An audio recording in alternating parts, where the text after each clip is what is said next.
Welcome to DAExMachiNation. Join us as we explore the mysteries of this world. Cryptids, monsters, macabre tales, and horror stories abound. Could they be true? Are monsters real?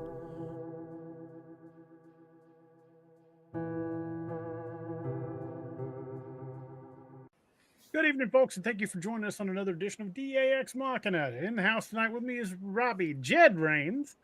And we're going to have me and Robbie tonight as we discuss some of the weirder things that go bump in the night. Robbie, how the hell are you, brother?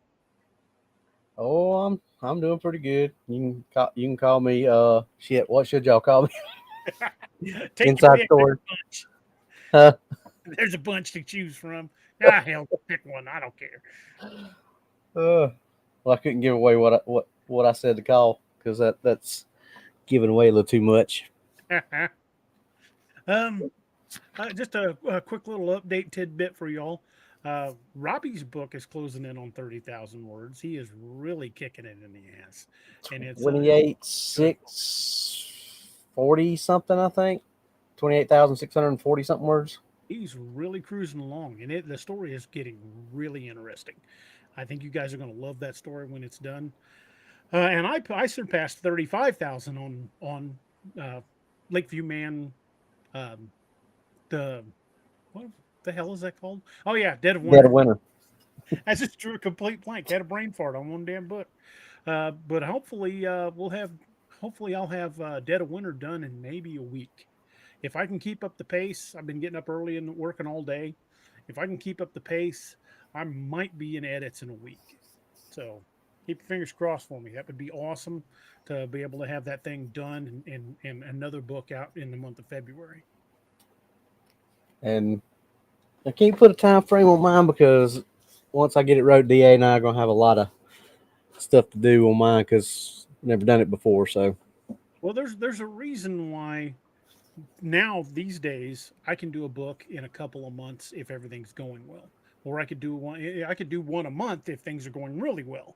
But my first book, the first Ragnarok book, took me a year and a half to get it right. First book's always the hardest. Robbie's learning a lot of lessons, and he's learning them faster than I did. Of course, I really didn't have anybody to lean on. I always tell Robbie, call me anytime you got a question. I'm happy to help. I didn't have that, and I'm happy that he's not having to go through the same learning process I did, because it really slowed getting that first book out. But he's really knocking it out of the park. and can we go ahead and tell them about publishing, where it's going to be and all that stuff, or you want to hold that? Go right ahead, go for it. Because there's a couple people asking if it's going to be yes. It's going to be released under DA's Dark Water Endeavors. So, Gary Lowe says, Robbie, would you consider Cameron doing your audio version of your book? that's not something I would consider. Would Cam consider doing my book? I ain't no big name that he's gonna want to jump onto my book right away. Probably. Well, I was stunned when he got back to me. So, I mean, I might have a little bit of an advantage seeing how he knows me from the show and DA. So, if he, because DA and I have already talked about getting it to him once it's all done. If he likes it and he wants to read it like he's done with DA's, and not, by all means, I'll let him do it. But that's a little bit on in the future. Not too long in the future, though. It's something that is definitely worth keeping in mind. But yeah, but you may be looking at the audio well sooner than you think. Yeah, but just like to answer everybody's question, it's going to be published under DA's. Is that publishing company? Would that be how you would describe that, or publishing banner, or just a banner? Really, it's not. It's a company in name only. So it will be in the same family as his books, and if you want to say it that way, because.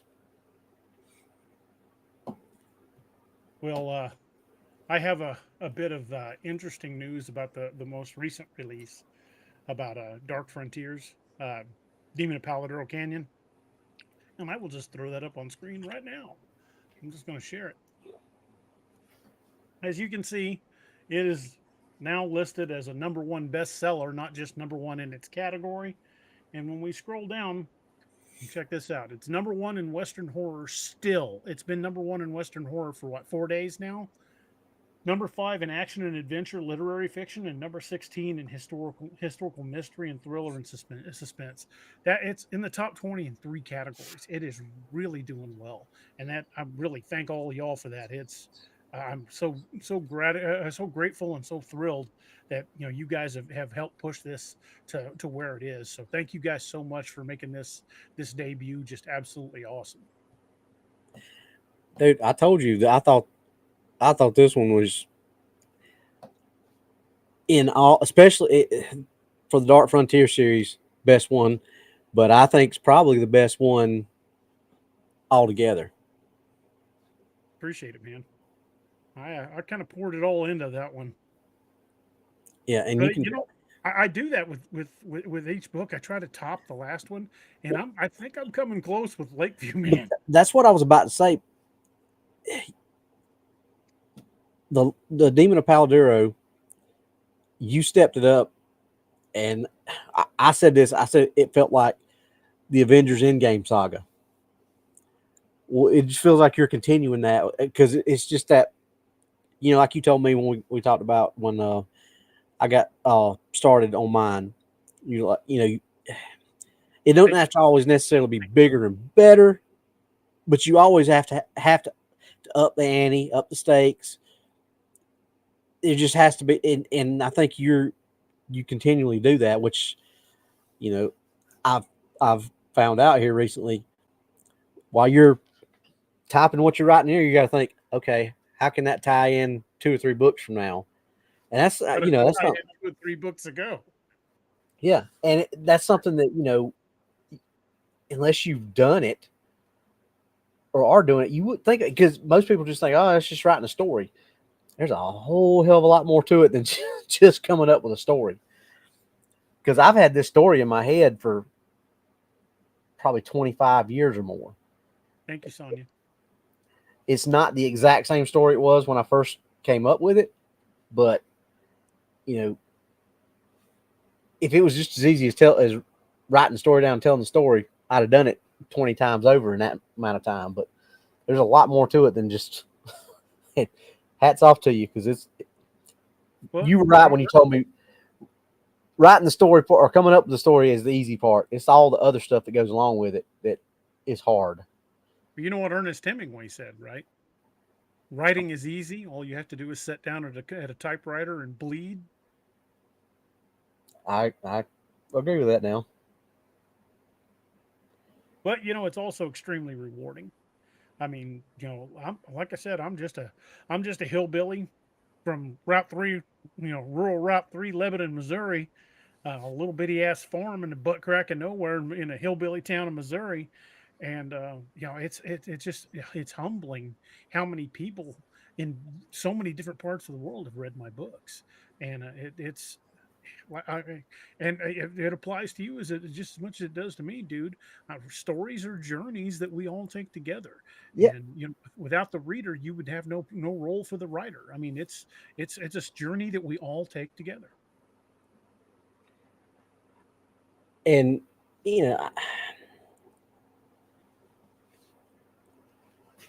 I would have, and this because we've talked about the stories that I've had rolling around in my head ever since me and you became friends.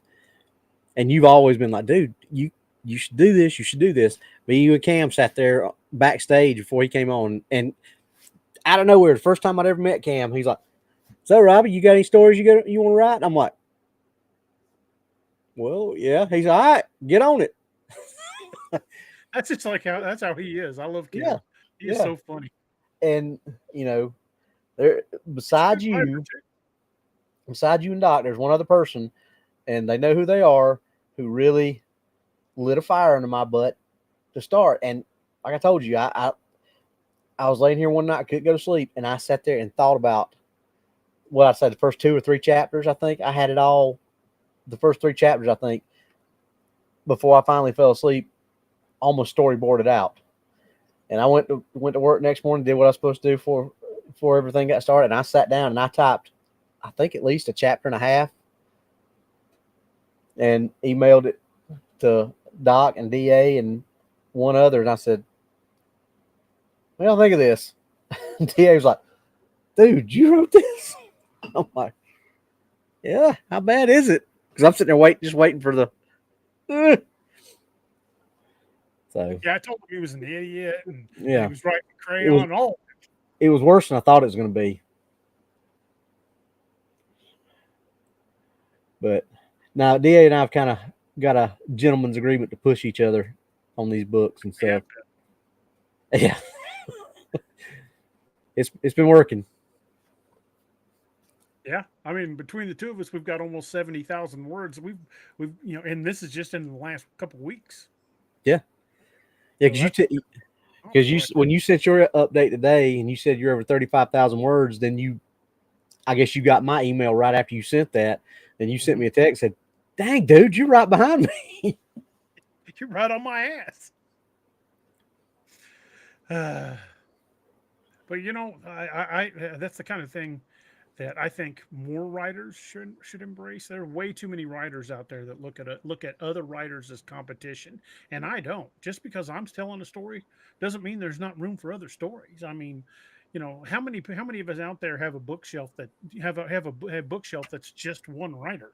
I mean, yeah, I would appreciate that if you had a whole shelf of just my books, but I don't expect anybody out there to only read my books. I mean, hell, if you move the green screen here behind me, you'd see books by about 20 different authors. I mean, I've read all kinds of genres, and we all do. I mean, it'd be pretty boring if one guy wrote every television show out there. It'd get pretty redundant. Well, while we were talking, I missed it, but the one person that knows who they are let the cat out of the bag and said it's me in the chat. So if y'all saw that, it's true. It was that person. She has constantly been supporting me and pushing me and getting me to keep on as long as To well as ass, DA, huh? putting boot to ass. Yep, as well as DA and Doc. So I've got a good little support group that is helping me to do this. So Jake Light, he says, I literally own every single Clive Cussler book written. I know, right? I love the Numa files. Cussler was the GOAT, man. well, it's like before I was friends with DA, I have every Monster Hunter International, all of those from Larry Coera, which Oh, he's a great is writer. probably my second favorite writer behind DA. Love his books Oh, because thanks. they're a lot alike. I mean, if you like DA's books, you'll like Larry's and vice versa. I own every book Marcinko did for the Rogue Warrior series. Dude. Mrs. Moon, I mentioned Jim Butcher. Great dude and super nice guy. I met him at a convention up in Kansas City. Super nice guy. Anyway, go ahead, Robbie. Sorry. Oh yeah, and and what was the guy that wrote the Necroscope series? Brian Lumley. Got every one of those books. That's you know really good. I would say he's probably third or fourth up there as far as my favorite authors go. And there's nothing. I mean, that's not taking anything away from DA just because he's my brother and my best friend. It's not hurting him if I'm reading somebody else's books because he knows I'm going to read his books too. But you're not. He said it many times. I've heard him say it, and he's kind of beating it into my head, which is good because I want it that way. I'm only in competition with me. I'm not in competition with DA. DA's only in competition with him. It's not, so it's not hurting his sales to help me out, and it's not going to hurt my sales to help him out. Exactly. Because Because you people can, read a book are going to buy it. It doesn't matter, yeah, what other books they bought. If they want to read the book, they're going to get the book. yeah. Pete says I wouldn't want to count how many words are in DA's books. I've got 35 books out currently in print. I'm halfway through the 36th, with an average of about 70,000 words per book across 35. That's about 2.5 million words. Not counting what I've written on this new book and stuff that I've got written that's not published yet. I've got 3 other books in process that are in various stages of completion. Yep. And there's going to be some pretty good stuff too coming out. I'm pretty excited about what's coming up in the future. K Bauer says, DA, I was talking about, I had some ideas for a book. One of them would get me on a list for sure if I'm not already. Dude, if you served in the military or you were in law enforcement in any capacity, you're already on that list. When the Obama administration was in office, they released a list of everybody that is on a federal watch list, and it included all non-federal law enforcement. And when I read that, I was like, "You've got to be freaking kidding me!" But it was true; we were all on a watch list. So Yep. I'm several, I'm sure. Every last one of us. Oh, Charlie Evans has got his copies of Paladuro and Ironheart today. Awesome! I hope you love them. Two great books. And that's Heart of Iron's great. I love that book. I think that's one of your better books. Heart of Iron was fun to write too because I could cut loose without really having to worry about the physics behind it, because in a world of magic the physics doesn't necessarily apply. But it was fun to write. You see what Rodney wrote? He's almost afraid to go to the horse pasture. Well, I don't Well, blame you, dude. it's in your backyard, Rodney. So, you're Yeah, welcome. that's the place to go. Yeah. And for those of you who have read Heart of Iron, uh, there is well, we've been reading it live, but it won't be until we get to part 3 of it before you guys hear the line. But if those of you have read it, there's a line that Margolin says that comes back in the current project. Yep. Oh, Pete's got Craig Zerf, the Project Bloodborne, and the uh, is that the same one with the werewolf and the old guy there in Vietnam? Because I know Craig Zerf wrote those books too, but I can't remember if that was Project Bloodborne or not. But if it is, that's a great series. I've read all those too. There's a lot of great authors out there. I've read so many books, I don't even think I can keep track of all of them. Yeah, and that's one thing you told me too when I started writing. You're like, you've already got half of it down. I said, what's that? And you said, you like to read and you're reading other authors' works. He said, you can't be a good writer if you don't read. Fact. The more you read, the better you will get at your own craft. So we'll see. Lene knows what I'm talking about. Did you see what she said? I love that. Yeah. Bizzle It says was, I finished Paladino last night. Definitely didn't see what going the way it did, but it was awesome. Well, I'm glad you liked it, because I don't want them to be predictable. I mean, yeah. anybody can write a story that's predictable. It's stories that keep you on your toes are the ones you remember. Pete says we're going to do the cookbook on character recipes. Actually, Miss Lene is going to help me compile that. I've got a bunch of recipes, but I told her, and I've told a few people, I don't know the first thing about a recipe book. I'm a writer, and she's going to help me start going through all the recipes and organize them, and then I'll write the like filler pieces between the actual recipes. So that's still in the works. We just haven't gotten around to it. And yes, grandfather's coffee is going to be in it.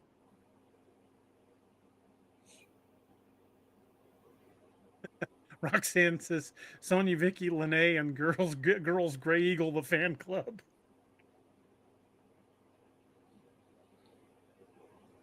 Uh, I may have created a monster there with the Gray Eagle girls.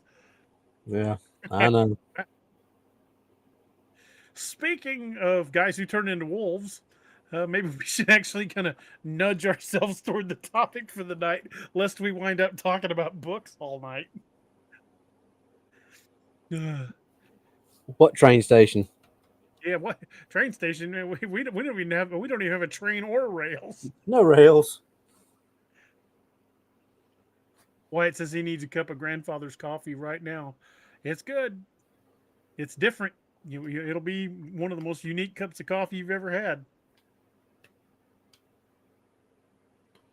Cole says, anytime I hear about grandfather's coffee, I want a pot and bison stew.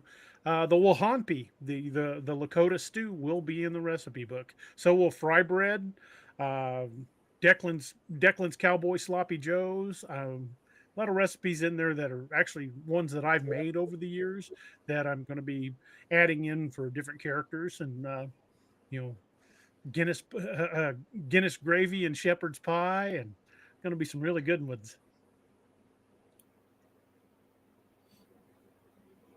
Uh, Dirt Road Bigfoot says, "Who's the most knowledgeable person on Dogman?" I don't know how to answer that. I there's a lot of people that have done a lot of research, um, but when it comes to actually being the most knowledgeable, I, I don't know if I could really point my finger at anybody in particular. And I'm certainly not going to claim to be any kind of expert. If any of you guys have watched this show for any length of time, Robbie and Doc and Steve and I, we all say we are not experts because there are none in this field. Anybody that tells you they're an expert is blowing smoke up your kilt. Because they're either selling something or they're just absolutely full of it because there are no experts. But we're gonna examine not only the Dogman legend, but the origin of the Dogman legend, but the origin of the werewolf legend as well tonight. And Robbie is actually better versed on the werewolf lore than I am because Robbie has been a lifelong werewolf fanatic. I love werewolf films, and me and my buddy Ryan, we talk werewolf films all the time. Um, he's one of the alpha readers. For those of you who wonder who that is, if you guys are an alpha, you know who Ryan is. He's in the group chat under Eddie Quist. That Eddie Quist being the brother of Marcia Quist from The Howling. And But he was the New York Mangler from the Yeah, first couple of scenes in the movie. yep, absolutely, he was a werewolf. And but I've always been a big fan of werewolves, but I've also done a lot of deep dive research on stuff. So Robbie and I are going to be bouncing back and forth talking about comparing and contrasting these two legends. Um, and I think since most of us, well, again, Northwoods. the word dog man didn't really exist before, what was it, the mid '90s or something like that. Actually, we 85. I think we thought it was the 90s, but we actually found out it was actually like 85, somewhere Dog, around there. But they're about that time frame. right. Yeah, but kind of like the word Bigfoot didn't exist prior to 1957 and the Jerry Crews incident up in Northern California with the logging crew. Um, but prior to that, they were known by other things, and one of the things that people referred to upright bipedal wolves was werewolves. Um, Robbie, when we talk about werewolves, we well obviously we can't go back can't go back farther than the original Romanian legends. The old even he who is pure in heart and says his Says his prayers prayers by by night night may become a may wolf, become and the wolf's bane blooms, and the autumn moon is full and bright. yeah, love that poem. hmm So Um, really the origin of the werewolf legend. well, I mean, we've talked about before, obviously the cynocephala and Anubis, Whipplewet, and all that stuff. And you can throw that in, but the first, in my opinion, and this is just my opinion, but the first true werewolf tale was King Lycan or Lycan. I've heard it pronounced. Some say Lycian, I've heard it called Yeah, lichen. I'm not I always exactly say, sure what the pronunciation and the actually reason was. the reason I pronounce it Lycan is because Lichen. that's where the term lycanthrope comes from, which means wolf-like. Um, and that is an actual clinical disease. Um, but in my opinion, and I just like to think maybe romantically, as in I love Greek and Roman mythology, so I think this is the first true werewolf story because that's what happened. And King Lycan was trying to trick Zeus. He him to prove that he could trick a god. He invited Zeus for a feast and cooked human flesh instead of Cooked his own son, yeah, one of them because one of his the young. other sons, yeah, he cooked his youngest son. Um, Zeus knew what was going on when the plate was put down. He was basically paraphrasing here. He's like, "You expect me to eat human flesh, much less your son's flesh. So if that's what you're about, I'm gonna fix you." And he basically cursed him and his other son to where they would roam the earth the rest of their life as a beast, and they shifted between wolf and man. So, in my estimation, that's the first actual werewolf story where they were shifting back and forth. Like, like the cynocephala, there was never anything that said that they shifted. So, that was more like they were that way the whole time. That's the way I took it. So if you want to talk about a true werewolf that shifts between wolf and man, that's why I say that story to me is probably the first werewolf story. And it's just like any cryptid that we've talked about. There's on every major continent, there's stories about some type of upright canid creature. You know, you got, like we said already, Wepawet and Anubis from Egypt. You've got King Like the Lycan. werewolf, they didn't change forms; they were just in that form. Yeah, and that's what I'm saying. So you've got to kind of, like we said, draw that line about what was actually considered a werewolf and what was considered just a wolf creature. I guess would be the better terminology for it, because Anubis and Wepawet were not werewolves. They were God, Roman or not Roman, Egyptian gods with man, we need one of us to speak tonight. yeah words hard, but you know, I think werewolves as a whole have kind of gotten a raw deal in Hollywood and in, you know, writing, which is kind of, that's always been my go-to, my thing and what I like, which is obviously why I chose to write the story that I'm writing. And I think that there's something, you know, everybody talks about the romanticism of vampires and how they're, you know, they're this and they're seductive and they're dreamy and they're this and they're that.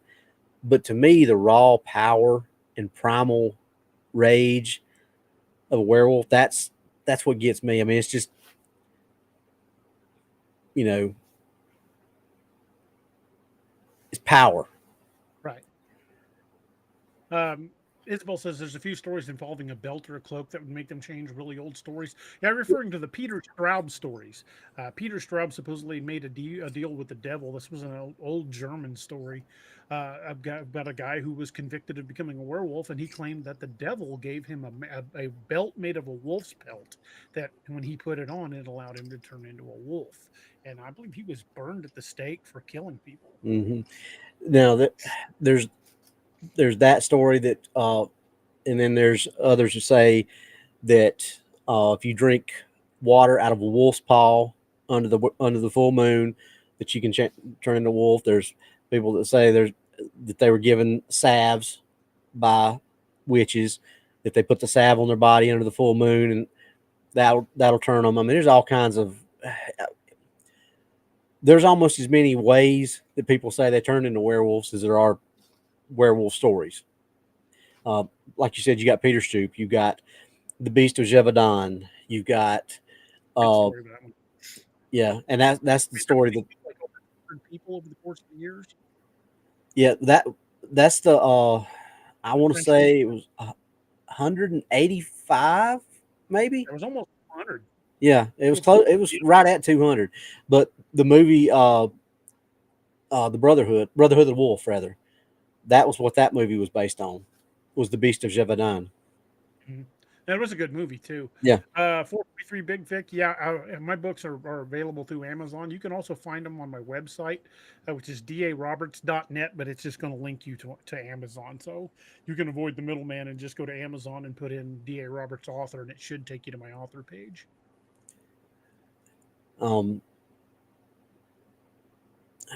Beast of Gévaudan, Peter Stoop.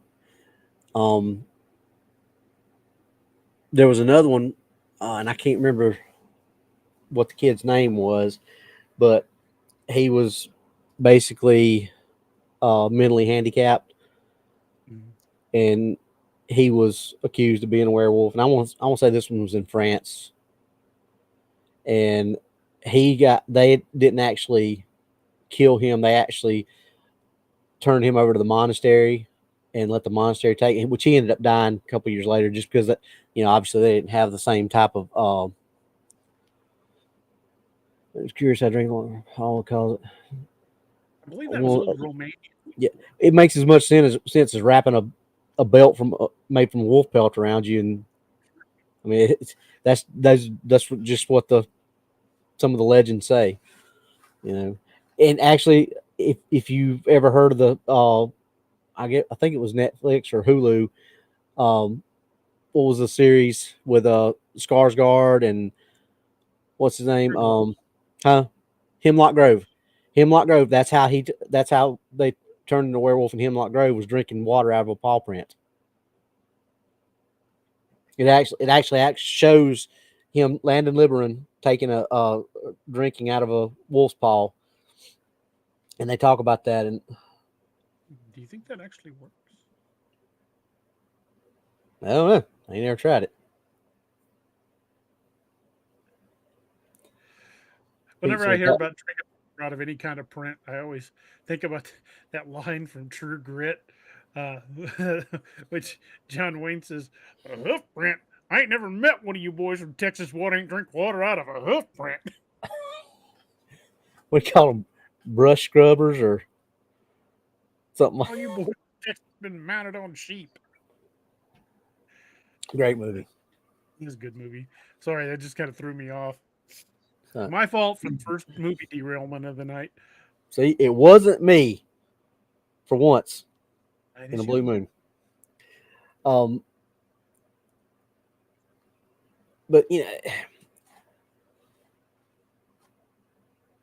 getting back to what Toshi was saying, I totally agree that it doesn't make sense. But like I said, it makes as much sense as some of the other to me, what makes sense is getting bitten by a wolf, or getting bitten or scratched by an actual werewolf, or getting cursed, or making a deal with the devil. Those make sense. But I think sometimes people back then, they just needed an excuse, or needed an I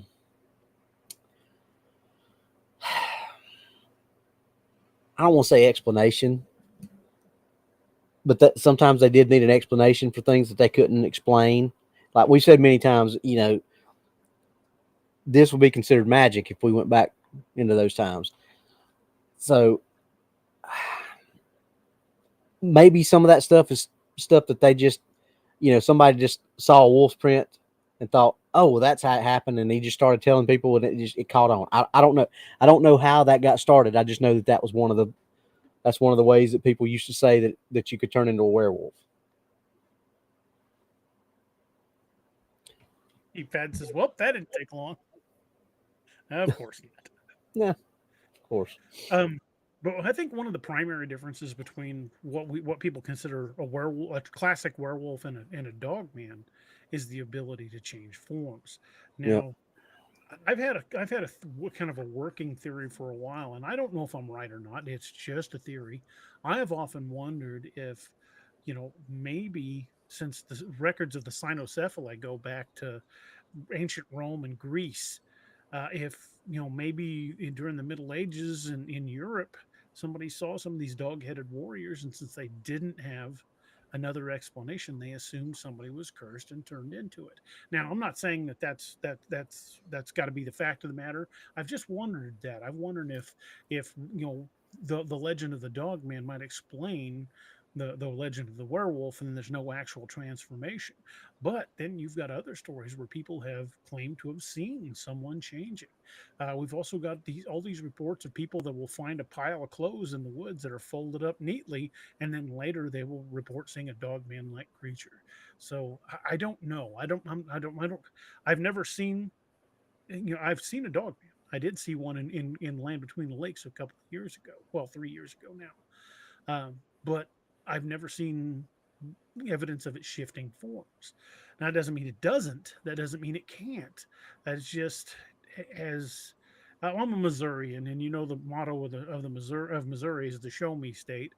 And if generally I'm pretty skeptical of something if I haven't seen it with my own eyes.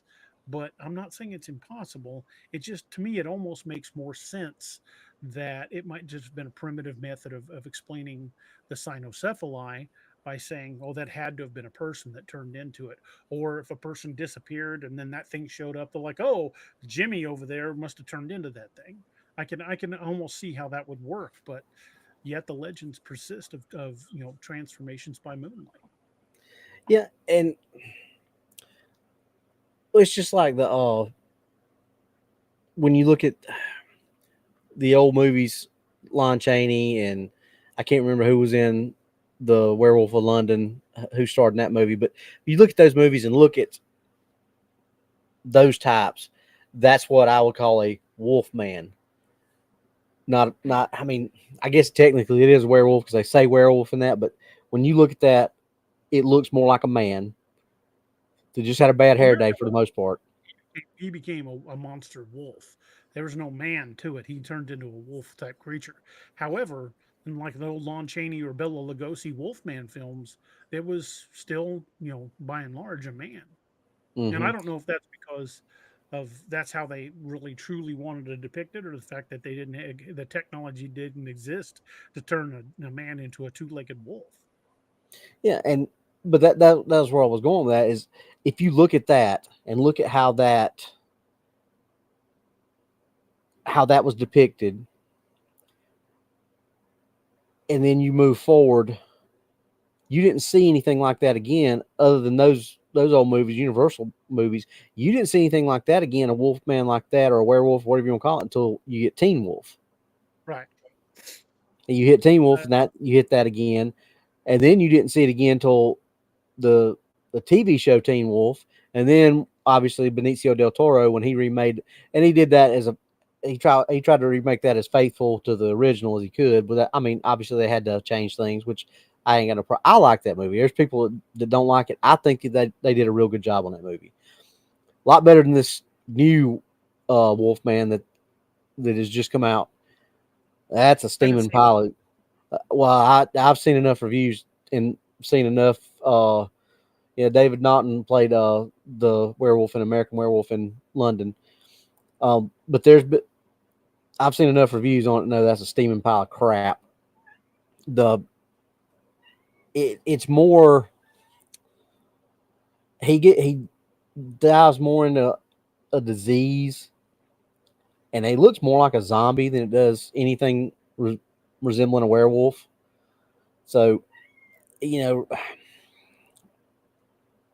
that being said, it got away from that archetype and the way that looked in the 80s because you really didn't have a whole lot of good werewolf movies. I mean, there was stuff like um, The Beast, and there was I can't remember the name of the one where they were in Louisiana, and the werewolf creature was the sheriff and the two brother and sister were going after the were.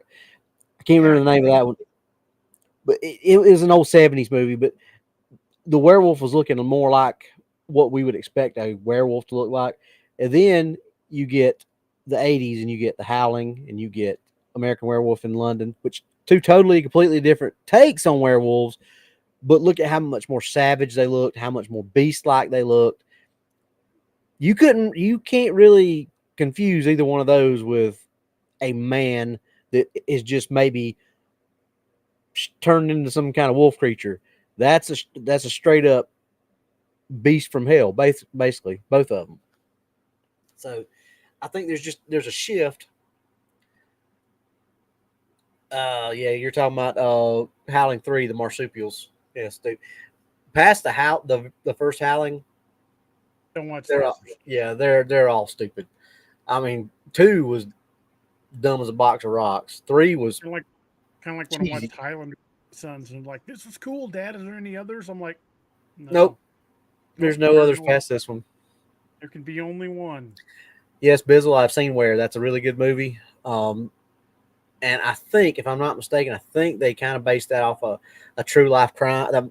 Obviously, it wasn't a werewolf that killed people, but it was a true life crime scene or a crime spree or something like that they based some of that stuff off of. But in the movie, he actually is a werewolf. But she starts doubting herself. Maybe he isn't, or no, it was like, no, he's not this. Then she starts doubting herself. Well, maybe he is. Then it kind of throws another curveball that, well, maybe he isn't. And then it's a good movie. Watch it. You ever seen it? I think I have. I think it's been a while. Got the guys. He's like Tyler Maine size, like uh, Rob Zombie's Michael Myers, Tyler Maine. The guy's that. I mean, he's that big, and he plays the werewolf, and he's scary before they change him.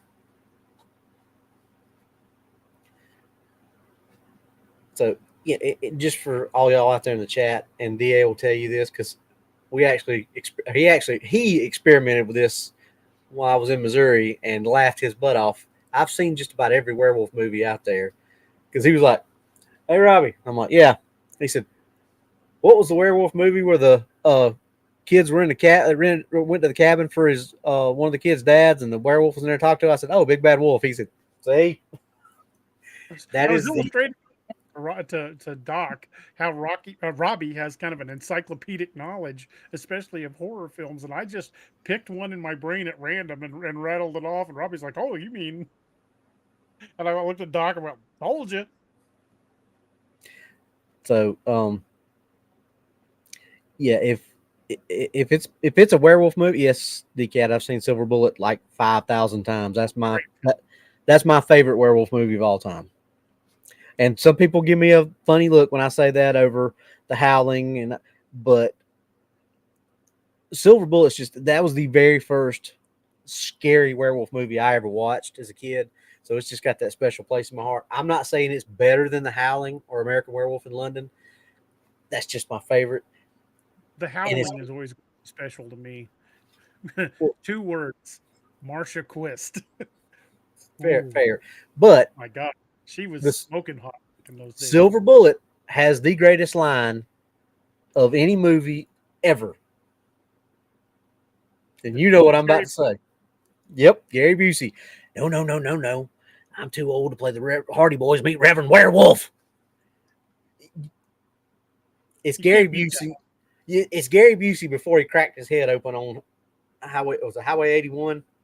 It was on a motorcycle wreck. Yeah, before he cracked his coconut, and he was still prime Gary Busey, and he made that movie in my estimation. I love Gary Busey in that movie, and that line where he talks about being Reverend, the Hardy Boys meeting Reverend Werewolf. To this day, I watch that and just die laughing because it's the funniest thing ever. I've literally probably seen that movie over 1,000 times. Good movie.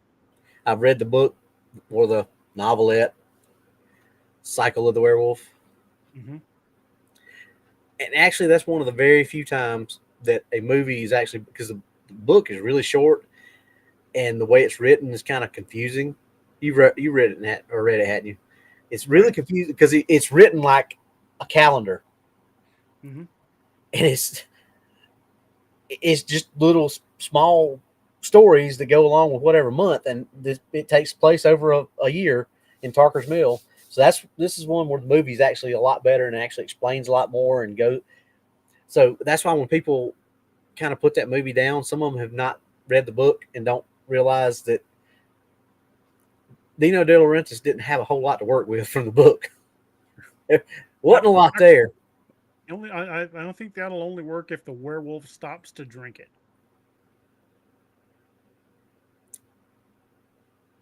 Werewolf does the stone cold treatment, you know. Takes two of them in its big clawed hands and goes, and then pours them down his throat. Yeah. Stone Cold and Steve Austin as a werewolf. Stone Cold Steve Wolfson.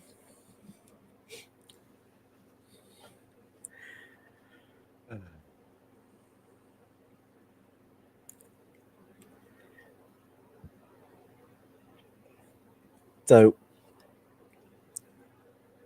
but I believe there's some movies that get the lore right, and there's some movies that just Dog Soldiers is one that gets really high marks. I think Pete was talking about that earlier.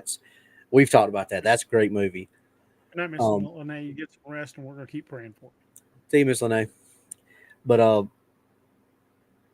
I like elements of how, and something a lot of people don't talk about when you're talking about werewolf lore. Do what? Sorry for laughing there. I could crack myself. It's just free association in my brain tonight, apparently. Because when you went, I want to go big butts in a can. See, normally it's me getting you off track. Just cracking myself up for for no stupid reason, just being an idiot, apparently. See, you think about that next time you want to fuss at me. You just remember this night, buddy. I guess I was due. Yeah. But what was it? Sorry, Sir Mix-a-Lot. Could please continue. Yeah. Where, where was I at? I, I don't know. I derailed it. I'm sorry. Oh yeah, yeah. When you look, you talk about the lore. Most you gotta use a silver bullet, or they gotta be killed by another werewolf, or fire. But there's some differences, but for the most part, it's always the same.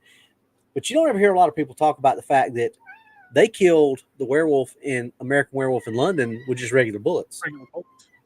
Yeah, you Actually, don't. they killed both of them. The one Yeah, in the beginning, they shot with just shotguns. yeah, and that's something that you don't that people kind of just gloss over and don't ever that they were just. But now, fast forward to the redheaded stepchild of those two movies. The one that most people don't even associate with him, and they just kind of rewrite everything. Oh, if you kill the werewolf that turns you and eat his heart and swallow it, then the curse is broken. Where in the Where the hell did that come from? crap did that come from? That is something I've never heard in my entire life. Now I've heard that the curse could be severed if you sever the wolf's bloodline and like That was the werewolf. premise of Werewolf TV series. Yeah, sever the wolf's bloodline, and all the wolves that he has turned will revert. I don't think that would work. Honestly. I don't either, but that makes a whole lot more sense than because I think the werewolf virus is probably got some sort of rhinovirus, and once it's in your blood, it's in your blood. If you kill the other one, it's like me, hey, you gave me the flu, I'm going to put a bullet in your head and I'll feel better. yeah. Well, you might Now, feel better, but you're still going to have the flu. So, but that brings up a good point if you're going to look at it that way and say, okay, if this is a true virus, then that would make a lot of sense. But if it's a curse, then it would make sense the other way. So, what is it? Is it a virus and a sickness, or is it a curse that affects you? And I guess that, depending on what you believe, is Well, a curse is interesting from a supernatural point of view, but from a physical point of view, a virus makes more sense. right. And for real world purposes, and if you're really going to look at it, if something like that does exist or did exist, or however you want to look at it, I think that's what it would be. Thank you. Wasn't just me. It wasn't just me. You're the one talking to me, so your part was just I wasn't looking at the chat. No, but for a real world thing, you're right. That a virus would make the most sense because that's what it would have to be. But if you're looking at it from a fantasy standpoint of, okay, is something like a werewolf really there? You got to say, okay, well, maybe it is a curse. Maybe it was. That's a good point. What about the 101 days of Arugaru? Yeah, exactly. That's what I'm saying. Curse than it is actually true lycanthropy. Where's the line that you got to draw? Okay, and there again, that goes back to, okay, is a wolf man, a werewolf, and a dog man three totally different things that can be affected and brought about in three different ways? What if a wolf man?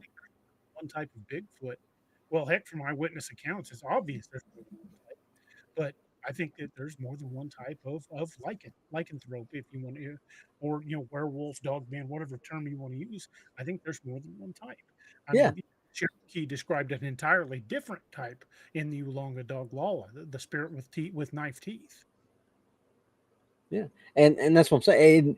And I don't want anybody to think that DA and I are arguing about this, or I'm just throwing stuff out there to say, well, Yeah, we play devil's advocate all the time. yeah, what if? And I totally agree that I think a virus is the most logical, kind of like the underworld angle of how they play it. Both of them are viruses, and that's how they affect your body and affect changes and stuff like it. Which we and Doc talked about that on that show on the show with us one night.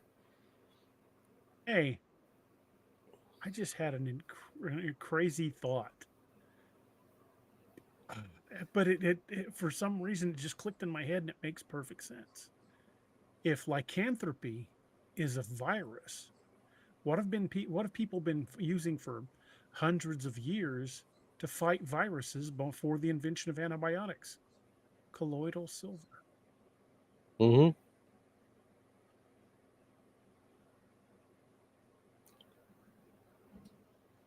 Yeah, maybe there's a little more to this werewolf thing than meets the eye.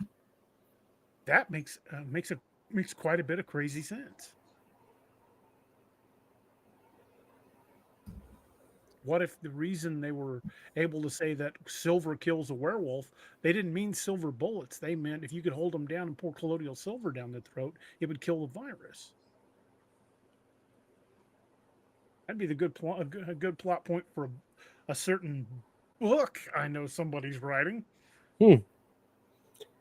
Definitely, maybe in later stages of said series, that will be something that could definitely be It's a uh, lot. visited upon.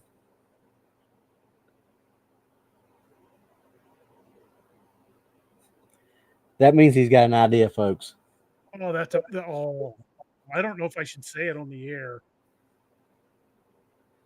Just wait till after. We'll make him wait. I Because if gotta I gotta send you a private message because I've got to tell you this before we'll forget it. people will be like, no fair. I'm gonna put it in the co-host chat. But like I said, that the virus thing makes a lot of sense. And it really, honestly, I'm surprised that more movies or books haven't explored that like they did in the Underworld series. Because I think it's an interesting, if nothing else, it's very interesting way of looking at it.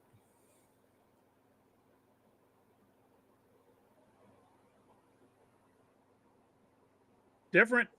It's Very different. very different. Nobody's done it before.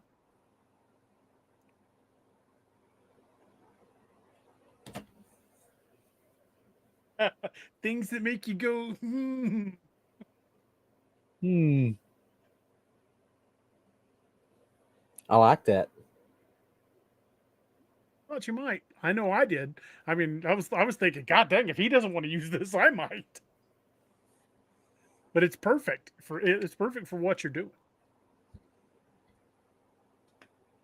And could explain somebody else's knowledge too. Yeah, I might have to change what my ending is that we've already talked about if I do it that way though. Well, We'll have to talk about that because the ending's people will not be set. like, It ain't written yet. yeah, people will be like, stop, we don't, so Sorry, folks. because they have no clue what we're talking about. But Robin Grogan says, "What's the difference between regular silver and the silver you said? Colloidal silver is a liquid that has silver in it, and if you take too much of it, it can turn your skin blue. It's happened to people well, over the seas. think Basically, you about become a human Smurf. But colloidal silver is a suspension that has actual silver in it, and people have taken it for everything from, you know, venereal diseases to the whooping cough over the last how many hundred years. It's an old time remedy, and there are still people today that swear by its healing properties if used in the right quantities. think about you remember the old movie with Mario Van Peebles, Full Eclipse? Hmm. Wasn't colloidal silver, but it was silver nitrate. Same thing. Which is why I had the idea for silver nitrate inside hollow points. Mm-hmm. Which did you catch that? On yeah, that's credit to you on that one. You and Roy Scheider, because I think he did it first in Jaws too, but it wasn't silver. But Robin Grogan says the blue people of the Skokie Mountains. There's that. That's a great case of this one family that was using way too much colloidal silver. um, and I can't get that thought out of my head now. Just make a note of it before you forget it. Oh, it's in here. But so as far as I think I would be probably more knowledge based on werewolves, but I would say you're more knowledge based on dogman. So what is your opinion on the differences between a werewolf and a dogman? You know, like I was saying earlier, for the longest time, I kind of was of the opinion that where a werewolf was a primitive explanation for the cynocephaly, the dogman. Well, before we had the word dogman. But I don't know. I mean, I'm really kind of on the fence about that. I mean, you know, look at the origin of the werewolf story does talk about transformation, and they're not and we're not just talking Romanian. There are other places that talk about people that have the ability to transform into wolves. It's not just an Eastern European story. And then of course we've got the Ulf Hednar, the Mm-hmm. legend of the Viking werewolf warriors, and then supposedly even You during know one World of them guys, don't you? yeah, I might know one of them hotel metal neighbors. But even during World War II, it was alleged that the bad guys of World War II attempted to create werewolves, and there are Mm-hmm. stories where they succeeded. I don't know if it's true or not. I've never met an eyewitness, but I have read numerous Well, accounts. They yeah, claim there are as many they there are stumbled as on. many stories that claim that those were actual werewolves as there are that claim that it was just a group of what's called werewolves. But Right. there are as many counts or as many accounts that they were actual werewolves as there are the other. Yeah. Kay Bauer says he's still not sure if the Ulonga Doglala is a werewolf or a dogman. I would lean more toward a dogman type creature because the Cherokee legends I've read had said nothing about them changing shape, that they were just the spirit with knife teeth. Yeah, DA and now I've kind of taken a little bit of liberty with those legends and worked them to how we needed them to fit in. If you actually look at the Writing fiction, you're going to take certain yeah, liberties with what if you have. but if you look at the actual legend itself, it was a spirit. It wasn't actually. They just believed that it was a spirit that I guess resembled is the best word to use for that. Resembled a big wolf with teeth that walked on two legs, but it was not corporal. It was incorporeal.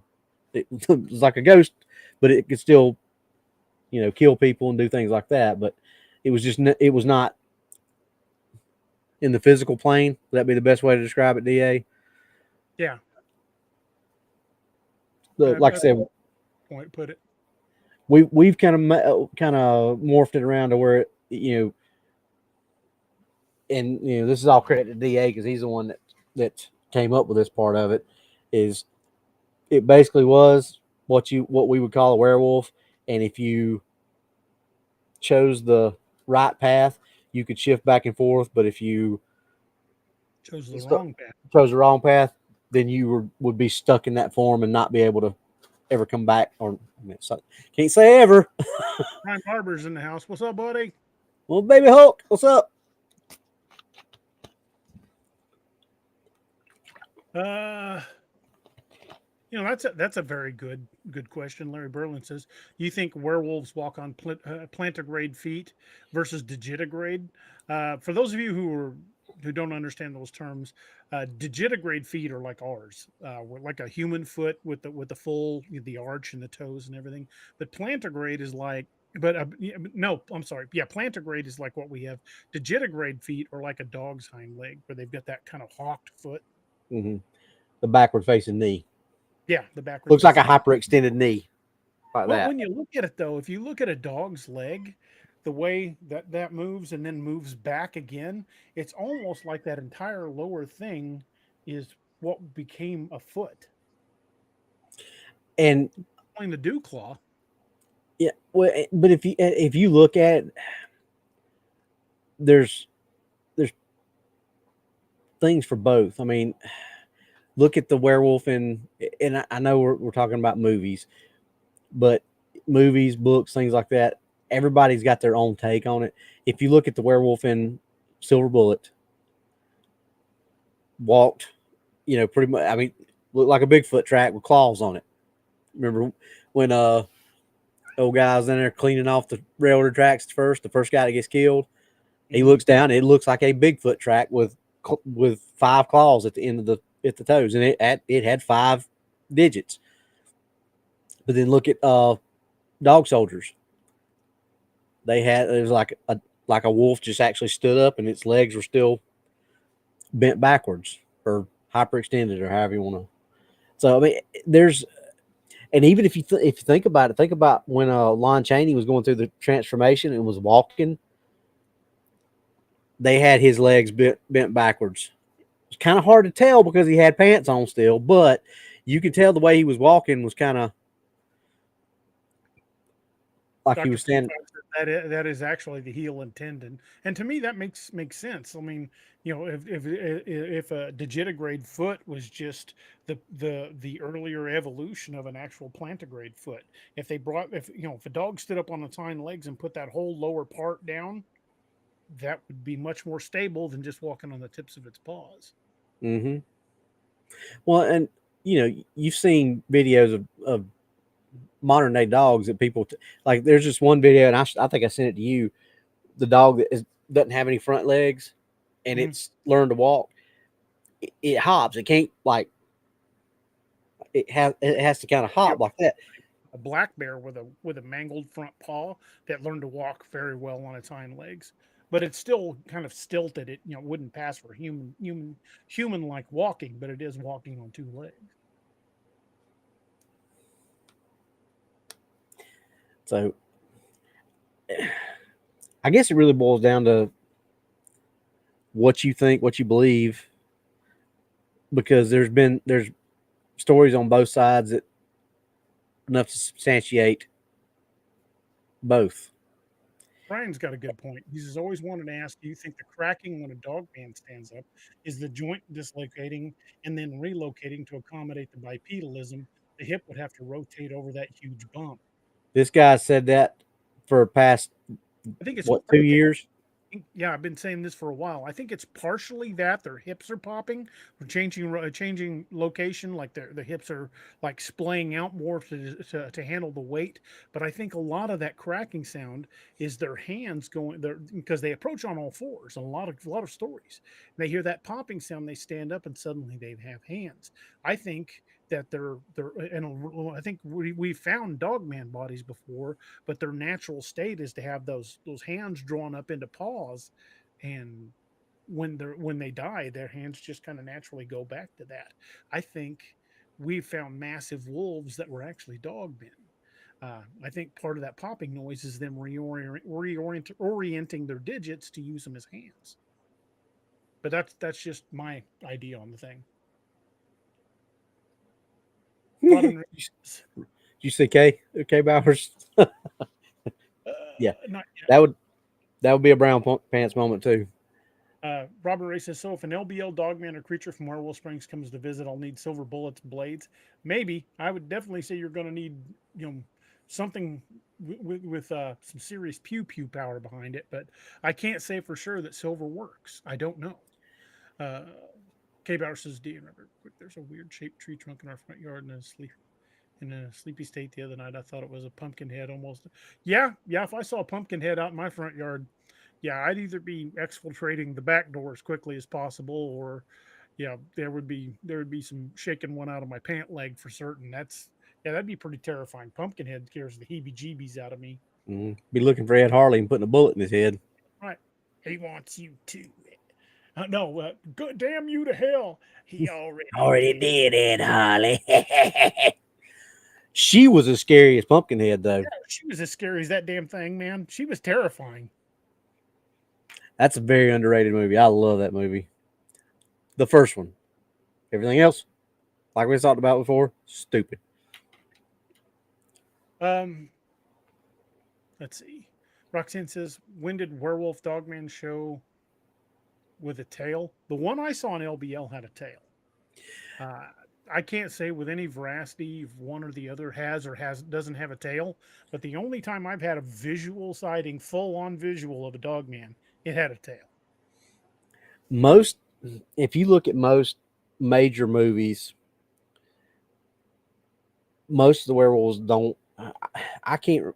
I don't think it did, but I can't remember off the top of my head. Did American Werewolf in London? Because it was on all fours the entire time. It was like a big wolf, but I don't think it had a tail. Did it? You know, let me look. I'm trying to think of that scene when it was the scariest scene to me the first time I saw it, when that guy was running through the subway and he fell on the escalator and he was riding back up the escalator, and it was the overhead shot of it slowly coming into view. I'm trying to remember if it had a tail, because that would have been about the clearest view you would have had of the entire thing. Thank you for the super chat, Ventus Bruma. Says, Thank want you. to see a walk, look up Dexter Dog. Just a second, I'm looking up that American Werewolf. My browser was being very slow.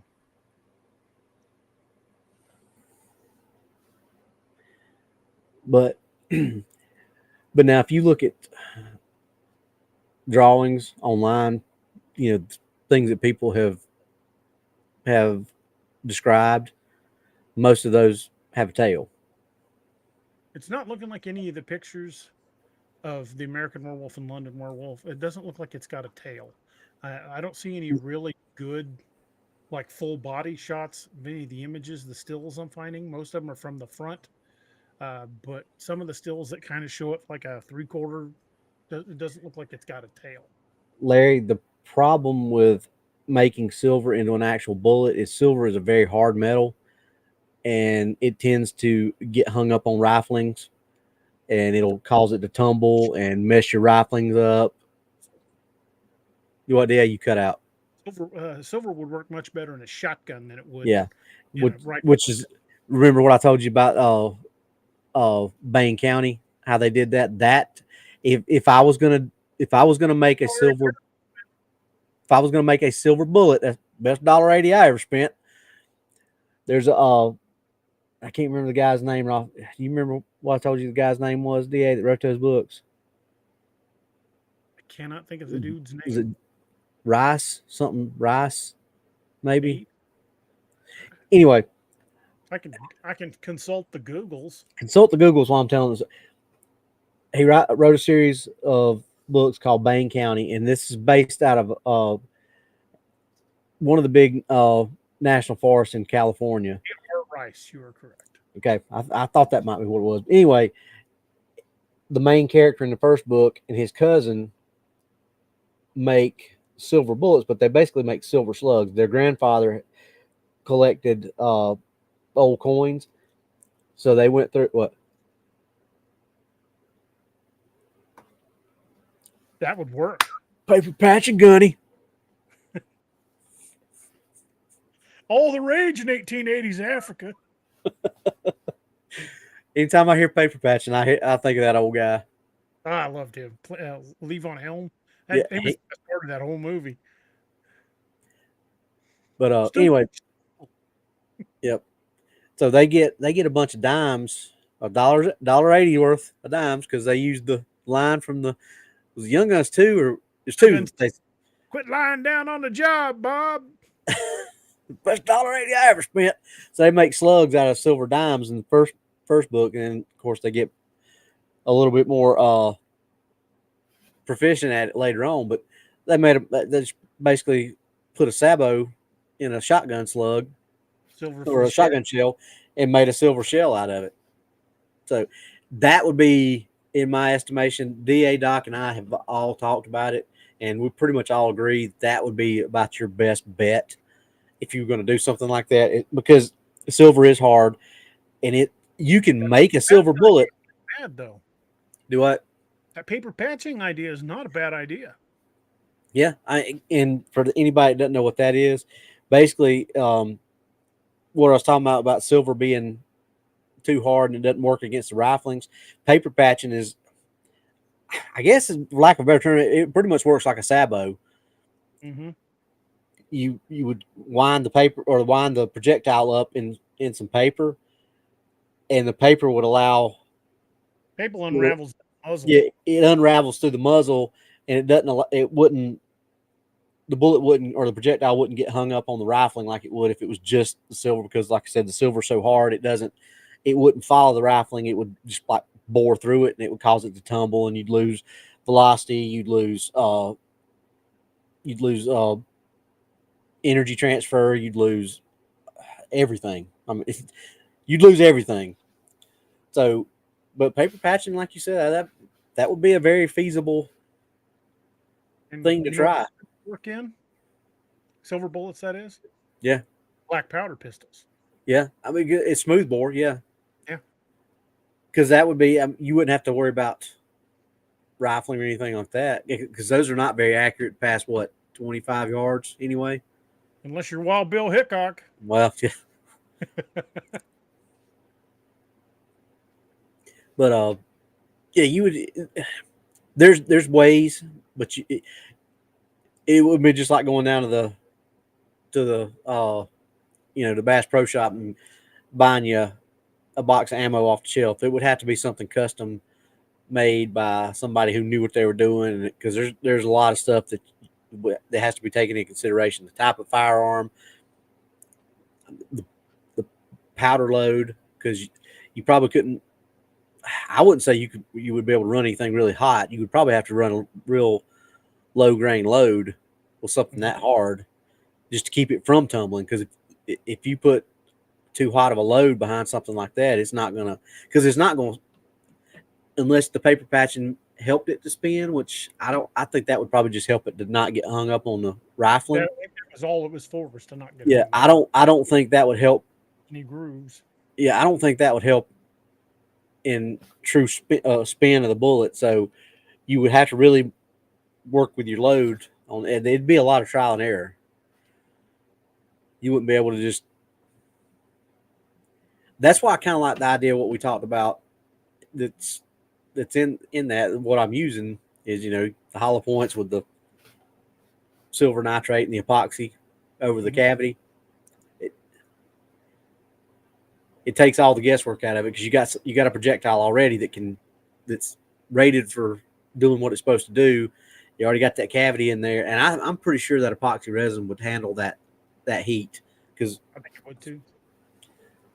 And that's all it's got to do, because as soon as it impacts with that hollow point, it's going to open up, and that's going to keep going forward. So you're going to get the dispersal inside the body like you're wanting of the silver nitrate.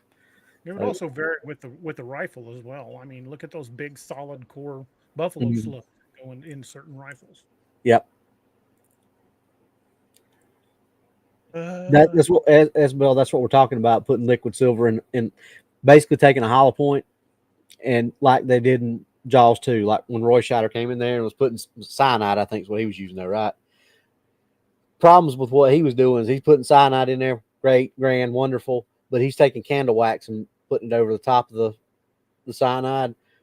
Problem with that is when that explosion goes off in that chamber, that candle wax is going to melt like that. And then the cyanide is just going to. Okay, if you just put enough of the epoxy resin on top of it just to keep it in there. Then when the hollow point hits, it's going to open up, and that it's basically like the Hydroshock used to do. You know what I'm talking about with the Hydroshock. Was that little pin in it? When the hollow point would open up, that little pin would keep going. You basically would be creating a Hydroshock. And that little ball that you put in of the liquid silver in there with the epoxy resin on top of it will keep going. And it would allow the liquid silver to disperse within inside the body. The whole problem with that would be distribution, because like you said, it melt.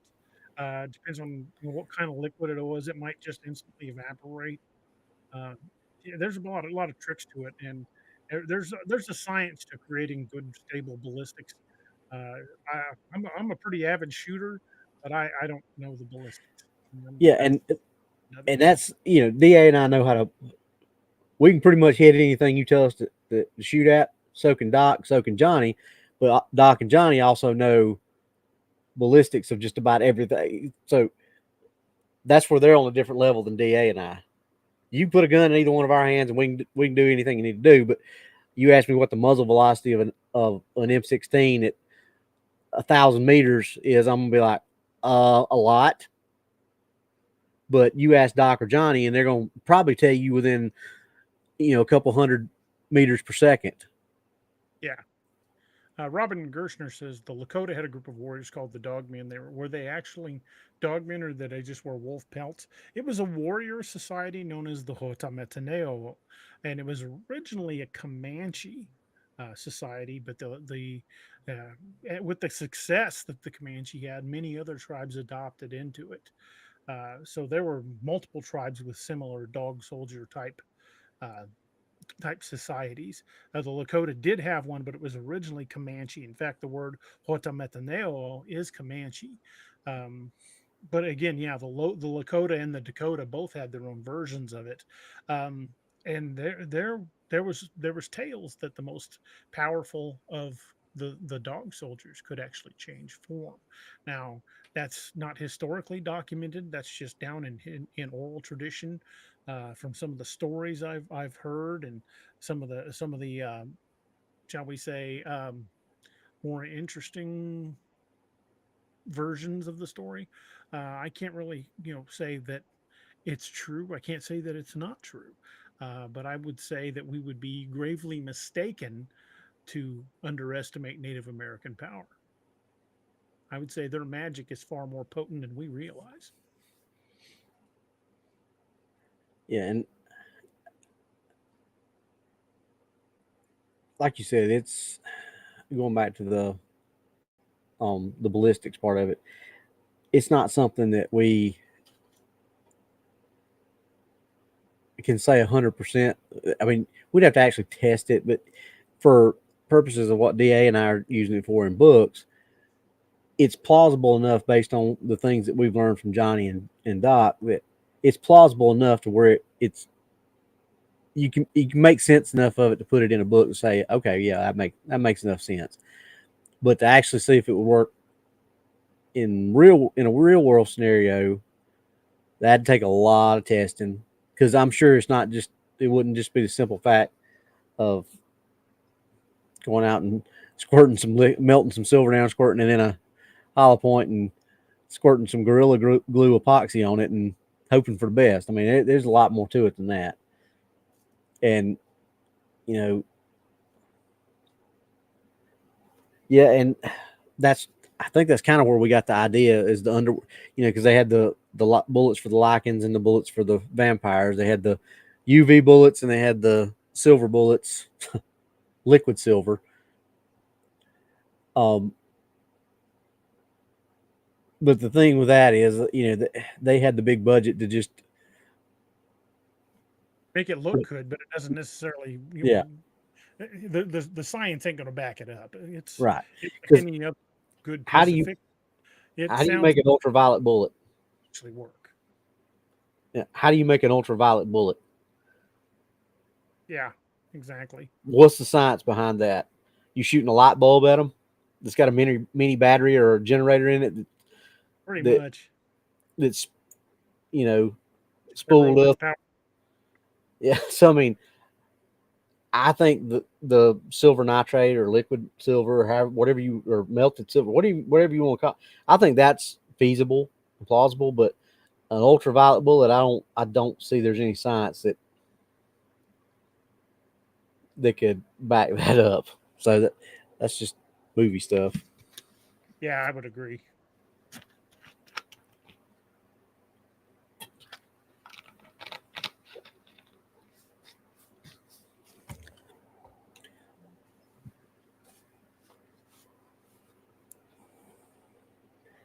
Little Twisted says, "Hey Da, what's that video where you show the deer carcass you and Noah found?"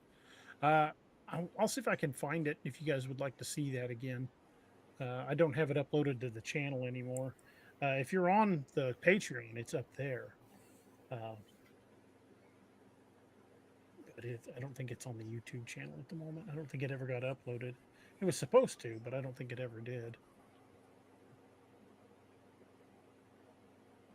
I've got it somewhere.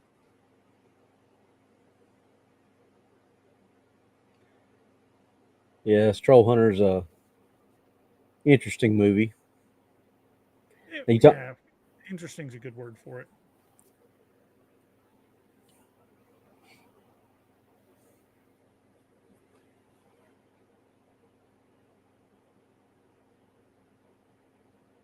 On my pepper spray video. I don't, I I've don't think seen we the need to video. watch. I've seen it. Got my taser video too, but probably don't need to see that. I've seen that one too.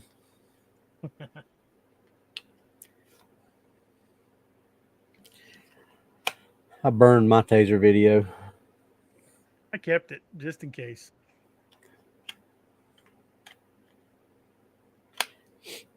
I don't think cameras were invented when I got tased.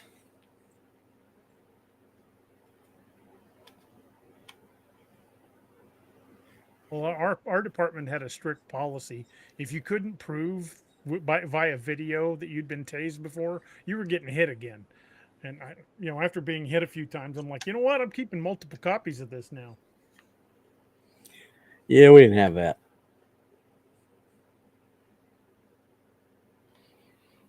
And I was always of the opinion of you ain't got to shoot me with my gun to prove it hurts. Why you got to go with the taser? I made that exact argument. I don't have to get shot to carry a 9mm. Why do I have to get tased to carry a taser? I don't know where the heck that video is. I am not finding it.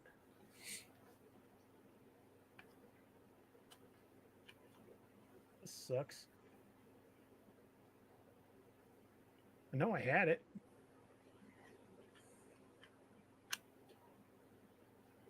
I bet it's on my external hard drive, and I don't have that hooked up. Brent answered that question. Anybody with the blue on their name is a moderator. Yeah. A little blue wrench. Well, he said, "How do y'all have blue names?" Names being blue with a little wrench out means they're a moderator. Green means they're a channel member, right? And green channel member.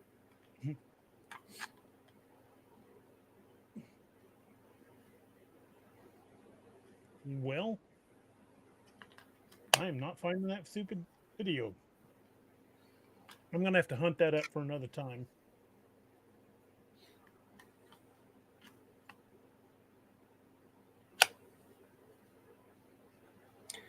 My apologies, folks. Don't know where that's at.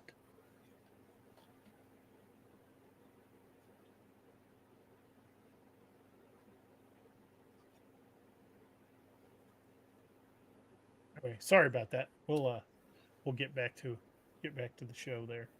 Thought maybe I could hunt that up real quick and then I could show that video, but I am not finding it.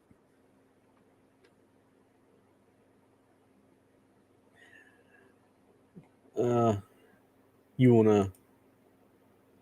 I'm putting it up on the stream. You want to answer this, or do you want me to? Well, it's addressed to you, so go ahead. Um, well, I was asking because I mean I don't know how real world we want to get with this. We're just kind of talking about it for the book stuff that we're both using because both of us have got situations like that in our books that something like that could be used. But I mean, I can send you something to see if it is real world applicable. I mean that would be kind of cool to know if what we were writing about was. Wouldn't you think? Yeah. Hey, I haven't found the video, but I did find the pictures. You guys want to see the pictures of that bizarre deer kill that Noah and I found? There we go. This is the deer head. The antlers are still on it. The hide has not been cut. It's been pulled off. And if you look right here, that is a chunk of the vertebrae. So it hasn't just been cut off, it's been ripped off. Make sure there's another view of the same one. There's one of the legs, and you can see by the rough condition of the flesh, that was not cut off, that was torn off. If somebody had hit that with a machete or something, it would have been very smooth. Here's another one. These are ligaments. That was not cut. Look at the snapped off portion of the bone. Again, this was not cut. That's the tib, basically the version of the equivalent of the tib and fib. The two bones, they're not cut at the same. They're not even in the same spot. This one's very ragged, very torn up. There's another one. You can see more of the tendons, and the bone is not evenly cut. Another one. This is hell. If this had been cut, the flesh would be equal to the bone, and that bone is completely ragged. That's not been cut in any way, shape, or form. That was snapped off, and again, you can see sinew and tendons out there. This was wrenched off pretty violently. What? I think that is the video. What? Okay, let me hold on a second.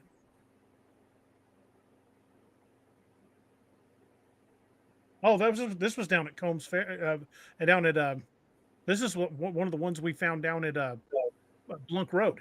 Yeah, because that's me right there. That's Blunk Road. That's you. Yep. That's the one that had the brains missing. Yep. Its legs were gone. The top of the skull was missing, and the brains were gone. Eyeballs were gone.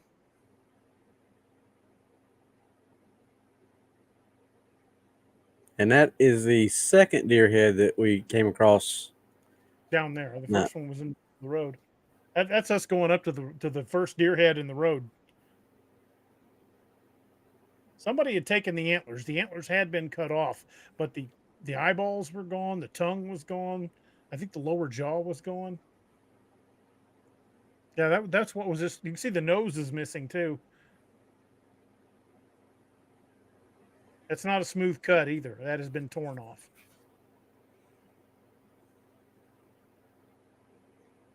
Yeah, the lower jaw was missing on the other one down there, I think. That one was just missing the tongue and the eyes and the horns, obviously. And the nose. All of the soft flesh of the nose was Yeah. gone.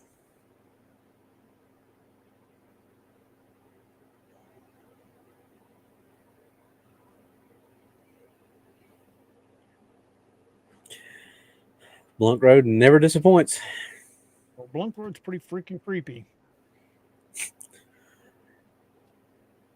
But as many body parts was on there that night, that was nowhere near as creepy as it was a couple weeks ago.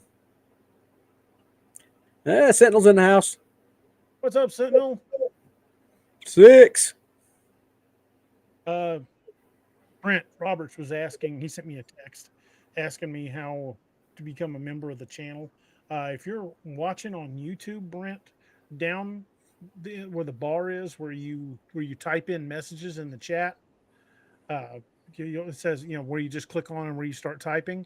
Right next to it, where that little symbol is for the emojis, right next to that is what looks like a dollar sign. If you click on that, it gives you a number of selections, and you can. One of the options is membership, and it should walk you through that there if you're wanting to become a member of the channel. But if you are having issues with that, I'm sure one of the mods can walk you through it. Oh, thank you for the super chat, Lewis. Appreciate it. Thank you. Thanks, Lewis. Did I hear your cat? I thought I did. I'm like, that sounded like a cat. But when it comes to Dogman and werewolves, part of me still wants to kind of cling to that theory that that they are one and the same, and it was just a primitive explanation trying to explain the cynocephaly. But then you look at the stories of like the Ulfhednar, and their werewolf stories from Asia, their werewolf stories from South America. I mean, at that point, it becomes, maybe there's more to this. Maybe there is some sort of virus that can be passed from one person to another that causes a transformation. Like you said, look at the Wolfhednar and the Berserkers or the Bearzerkers, whatever you want to call it. that was how they circumvented an explanation. Is it's a hallucination brought on by drug use, basically. Mhm. So what else happens when or when there's a lot of drugs used? What else can happen? You know, things can happen that you don't want, and I'm not talking in that kind of, but you know, you might catch things that you don't want caught. So who's to say that you know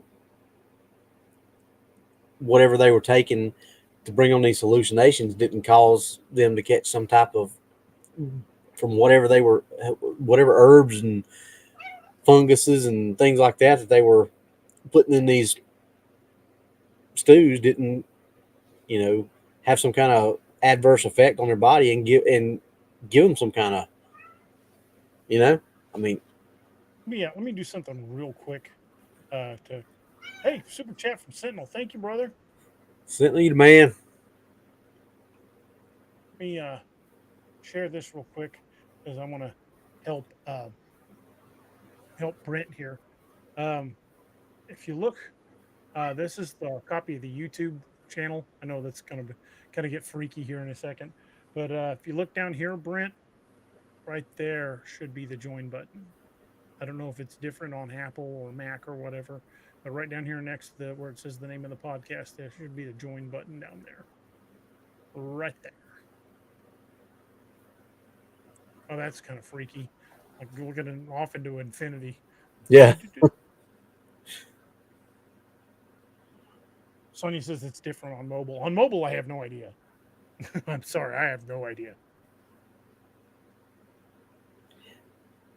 On mobile it's I can get it's like right there, right underneath that big heart. That's the button. So if you're on mobile, because that's how I have to do the chat because I can't do it on here, but it's just a little button hit, and you push the button or push that button, and it'll say super sticker, super chat, membership gifting, membership milestones, and I think you get on membership gifting.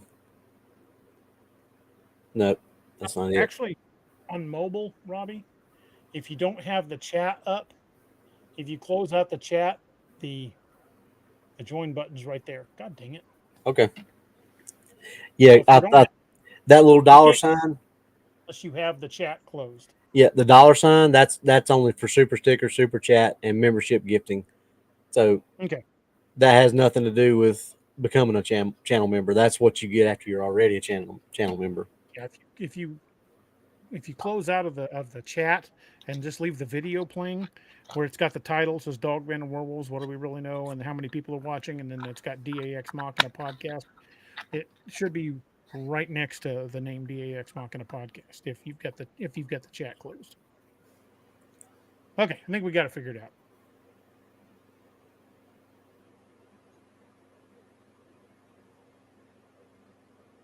Okay. Anyway, um, Josh McKinnon says my volume mic volume is a little low. I'll try to make sure I'm staying close to it because when I was leaning over and looking at stuff, I was pretty far away from the mic, so it I don't know if might it's be your that. I don't know if it's your crisp or what, but there's been a couple times that you've actually just cut out tonight. Like you were talking and then it just blanked you out. Give me a second. I'm going to shut Crisp off and see if that helps because it was acting up earlier. Maybe it's just Crisp that's doing it. Can you hear me now? Yeah, Okay. I turned Crisp off, so maybe that'll do it. maybe that's what it was. Like I said, there's been a couple times that I usually don't have a problem hearing you, but there's been a couple times you started talking and you just kind of like faded completely out. Jake Light says I've got you pretty loud and clear, DA. Okay. Well, maybe it's just on some systems. I don't know. I'm not the tech guy. I haven't seen Noah in the chat, or I'd see if he'd come in and take a look at it, but I don't know if he's busy or what. But Hey, Flat Rock. what's up, Flat Rock? How you doing, man? Um, Sorry, derailed my train of thought. But I don't know. I mean, I'm still on the fence on whether or not I think werewolves and dogmen are two different things. Because we know that primitive societies would try to explain things that we now know scientifically are one thing, but they didn't know that back then. I mean, what's the adage? Any science, any any Any science, technology yeah, that's any technology significantly advanced is considered by magic to be by those who don't understand it. Um, so it's kind of like the adage I've used about the Norse believed that the aurora borealis was the light of the Bifrost gleaming off the Valkyrie's armor. We know that's not true. Is it a cool explanation? Yes, very, but it's not it. We know that it's electromagnetic energy interacting in our atmosphere. Um, but it's a cool explanation. And could it be that the werewolf explanation was just another primitive excuse trying to explain cynocephaly, or are they two different things? I'm kind of on the fence on that. Part of me wants to think they're two totally separate things, and part of me wants to think, maybe they really are one and the same. But that doesn't explain the Rougarou. And I think the Rougarou is straight up supernatural. I think that is like a voodoo or a hoodoo curse. I think that's why it affects somebody for 101 days or until they pass it on. yeah. But Well, I mean, but if you can, if you want to go the curse thing, I mean, you can look at it and say most all werewolves are brought on by a curse. You know, if they're, and same with a Rougarou, if it's going to pass the curse on, a lot of times that's how it does it, is either biting somebody or somebody mentioning its name, or one of 100 different ways that depending on what Cajun tribe you listening to is talking about it, or what Cajun clan rather, not tribe, which most of the time you're not going to hear them talk about it. and whether or not Doc had ran off with their sister. Yeah, exactly. And I had to protect his little butt. But Yeah, that's a joke from the new Demon of Paladuro. If you haven't read it yet, little Doc. But and the reason why they avoid Slidell, Louisiana. he's always getting us into something. But yeah, I mean, you could look at that as, and we can go back and forth on everything. Well, yeah, curse here, or no, virus there, or curse here, virus there. There's arguments and pros and cons for both. If you look at things one way, oh well, that makes perfect sense for a virus. Then you look at something else, like you said, like, well, okay, well, what about the Rougarou? Oh, yeah, that makes perfect sense for a curse. Well, what about this? Well, that makes perfect sense. So it just it just depends on what side or what part of the country you're standing in. What Burt Reynolds say in Smokey and the Bandit? Depending on what part of the country you're standing in, is how big of an idiot you are on that day, or something like that. I mean, Words to that effect. Yeah, and the long and short of that is everybody's going to have their different opinions. Everybody's going to have their different viewpoints on that. And like we've said hundreds and thousands of times before, there's no experts. So what DA and I believe may not be the same thing as you guys in the chat believe. Doesn't make any one of us more right or more wrong. It's just nobody knows. So it's just one of those talk about it things and figure out what makes sense, what doesn't make sense. And I think you can argue for virus and for curse. I think the argument can be made both ways.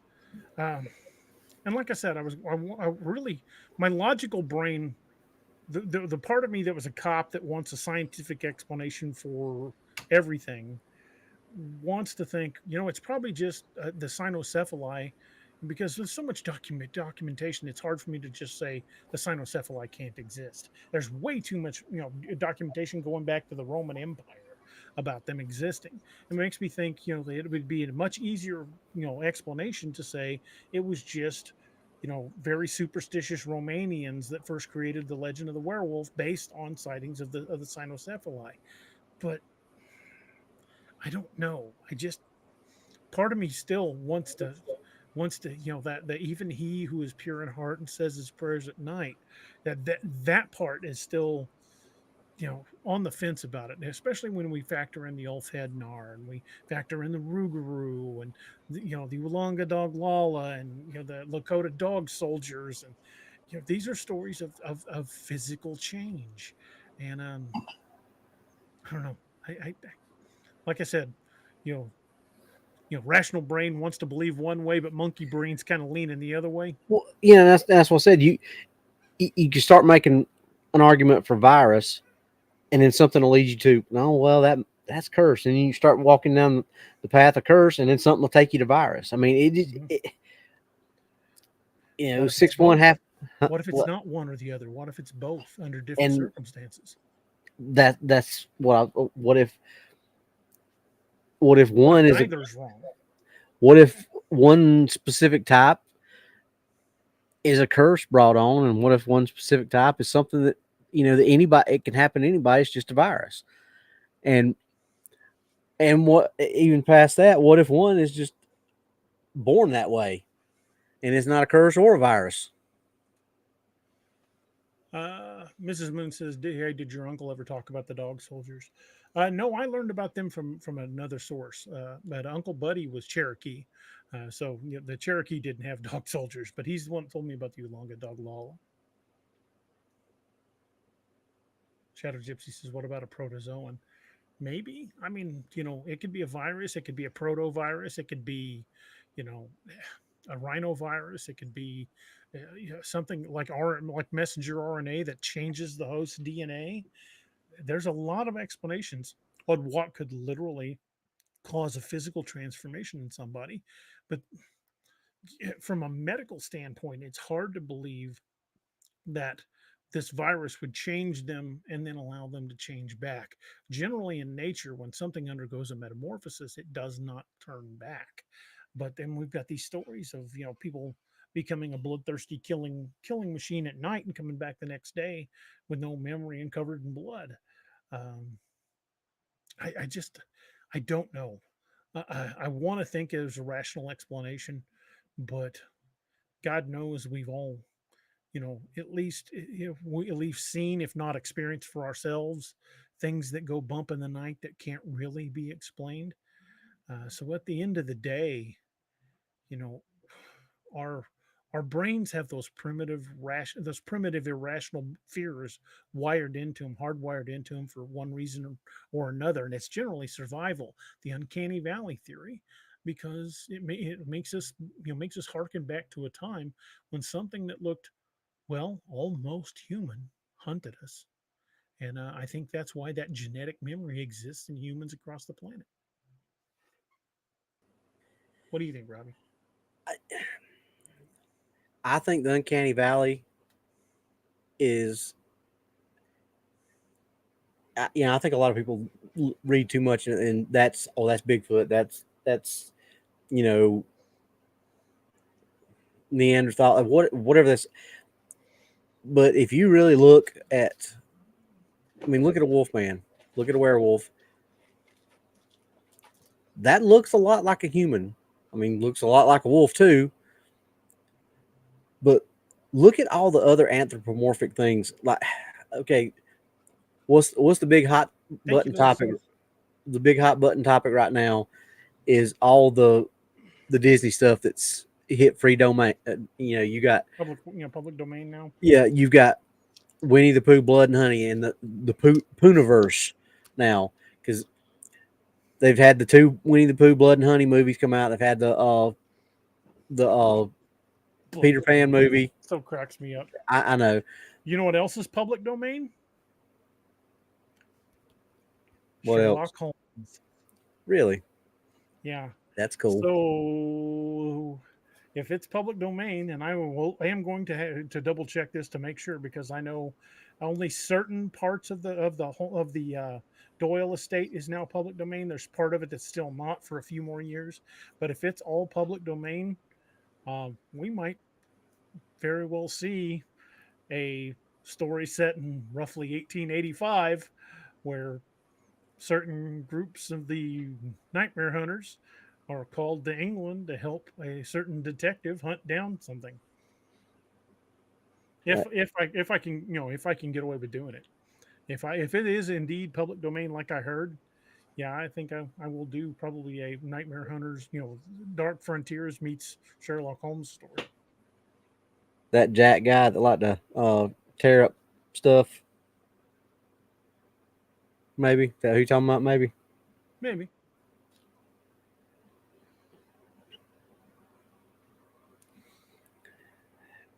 But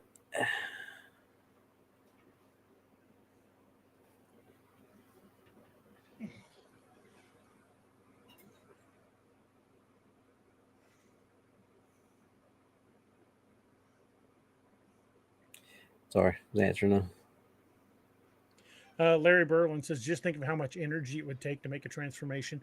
I've thought about that exact thing. That's why in my especially the Apex Predator books, when they shift, they have to take in a ton of calories.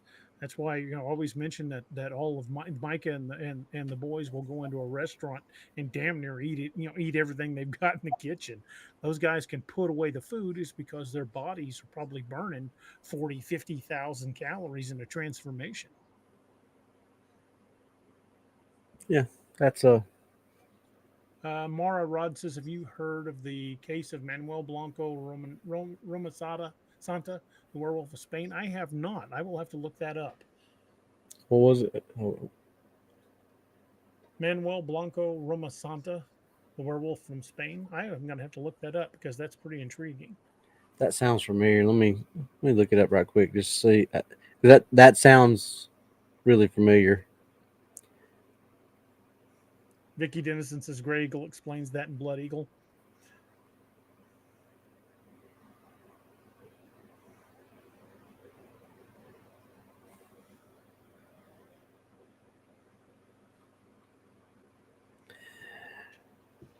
All right, here we. Sorry, my back's hurting me. Manuel Blanco Romasada, 18th November 1890 to 14 December 1863, was Spain's first recorded serial killer. In 1853, he admitted to 13 murders, but claimed he was not responsible because he was suffering from a curse that caused him to turn into a wolf. Although this defense was rejected at trial, Queen Isabella II commuted his death sentence to allow doctors to investigate the claim. And as an example of clinical lycanthropy, Blanco has become part of Spanish folklore as the werewolf of Alariz. It's Allariz, however that's pronounced, and is also known as the Tallow Man, a nickname he earned from rendering his victims fat to make them a high quality soup. Noise. That does not sound like something a werewolf would do. That sounds like something a psychopath like Jeffrey Dahmer would do. Yeah. I think he used the werewolf defense to try to get off death row. If he was rendering tallow from the fat on their bodies, that's not werewolf behavior. That's psychopath I ate people behavior. Yeah. Yeah. Most time werewolves don't cook their food. Generally not. They In wolf generally eat it form on the anyway. spot. They're like human tartar. Yeah, that one sounds to me like the guy just used werewolf as a defense. If he was going so far as to render down to tallow to make soup, yeah, that's way more forethought than a werewolf would probably be doing. Mrs. Moon says that's she's showing the gut bunch of the throw up emojis. Yeah, that's pretty bad. Sounds like that guy needs to move to Dallas County and take up residence on Moon Valley Road. Maybe so. Or maybe the residents of Moon Valley knew about him. That is highly likely.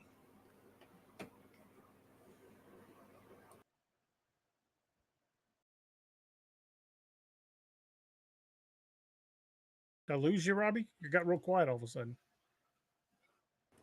Oh, As far as okay. I know, you didn't. No, you say your mic muted. I was like, what the heck is that? Oh, I thought I heard freaking frack in there starting to bark, so I muted it right quick just in case they were. Hey, Speaking of Moon Valley, let me bring this up. Doc's favorite place. Yeah, I need to send this to Doc just so I can get a hell no from him in response. Now, you can't hear the audio on this, but you're going to see the creepy little clown village. This is just off the road. It's got its own mailbox. There's no house around. It's just this creepy little dollhouse village in the middle of freaking nowhere. There it is, Doc. Nope. yeah, yeah, we put it at the dock. He wouldn't even look at it. He was like, nope, and just hit the accelerator. Yeah, that's creepy. That place is nuts.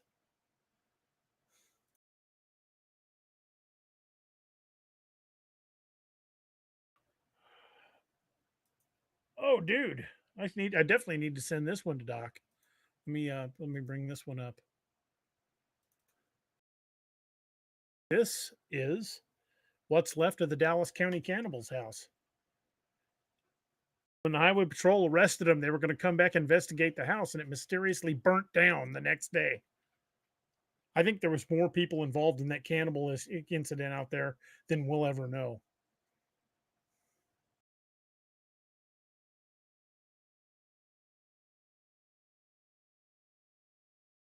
Yeah, that was the Dallas County Cannibals right there. And you can Google that. I'm not pulling your leg with that one. That really happened. You can call them it's either under Cannibals of Moon Valley or Dallas County Cannibals. You can find it both ways. They were packaging and selling Man-Witch, basically. Mickey says, I looked it up. That's pretty wild. Yeah. Crazy local cannibal story right here in the Ozarks. Gotta love that.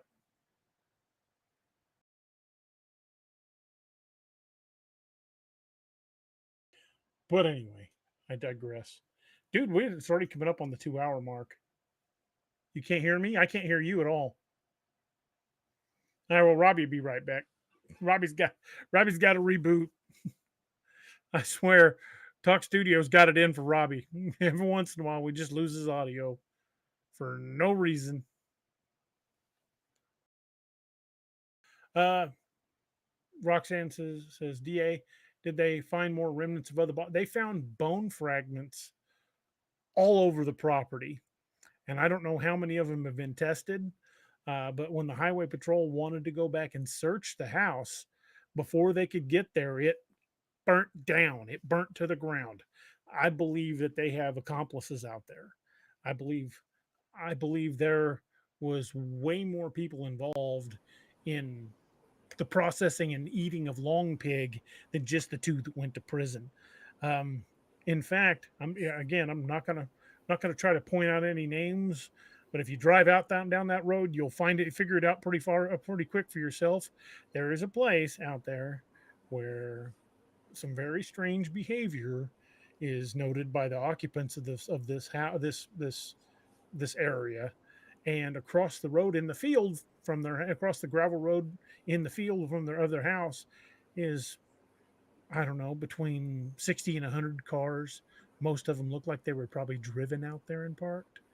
I would If very anybody's ever much, seen the movie Wrong Turn, yeah, when they I run would out of the very, house and run into the quote unquote car graveyard, that's I exactly would what it be, looks like.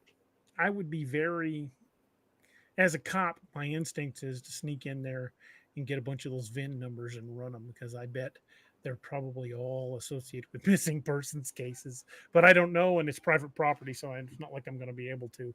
And I get the feeling that if you tried, you're either going to wind up, meat's back on the menu, boys, or you're just going to vanish because the people out there ain't friendly. Good night, little Patty. Not little Patty. Well, Sonia, you were answering a question. What did Lewis ask? Uh, Larry, no, I have never seen Little People. I've heard stories of them, but I've never seen what they refer to as Little People. Uh, A little twist says my sound is much better all of a sudden.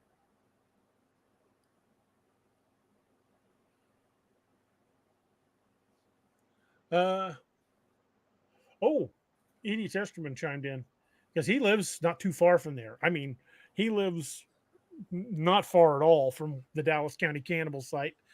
Um, he said, yes, it did. They had a freezer full of long pork when they were arrested, from what I've been told.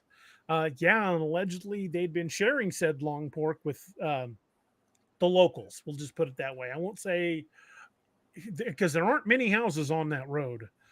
If you ever make your way out there, yeah, other than the one that burnt down, there's only two other houses out there. So do the math. Um, yeah, Unless you want to count the little creepy dollhouse. dollhouse, then there's three. Then there's three, but that's kind of a little doll village. And the first time I noticed that out there, I was out there by myself, and that's when I filmed that. I'm like, would you look at this creepy son of a gun?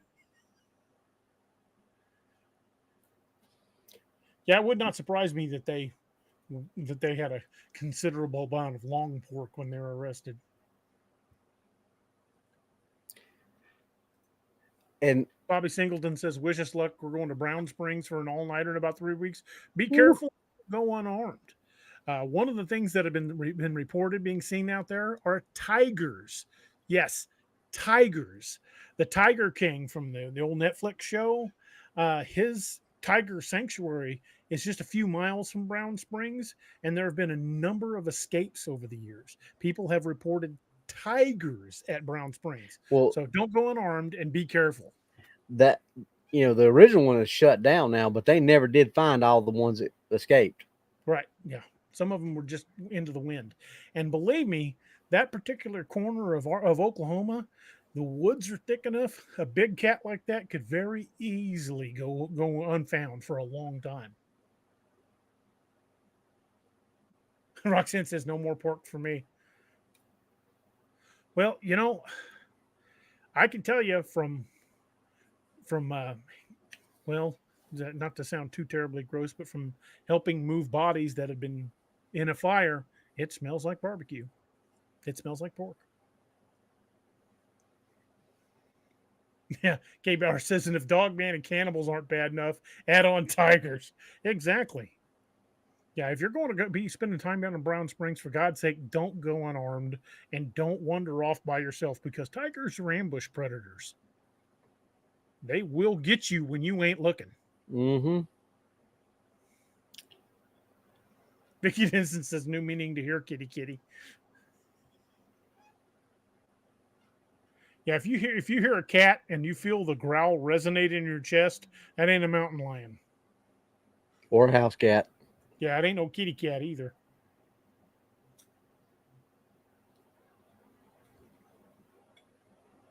Little Twisted says Brown Springs is full of Dogman too, isn't it? I've heard reports of just about everything in that area. Dogman sightings, Bigfoot sightings, aggressive Bigfoot sightings. I believe it was back in the 80s when the story of, and it's supposed to be still an open investigation, so you can't Freedom of Information Act it. But supposedly a young couple went down there to do what young couples do in backcountry places. While they were going at it on the hood of their car, they were supposedly both killed but the guy had his head torn off, and the woman was basically torn apart. A pretty brutal death.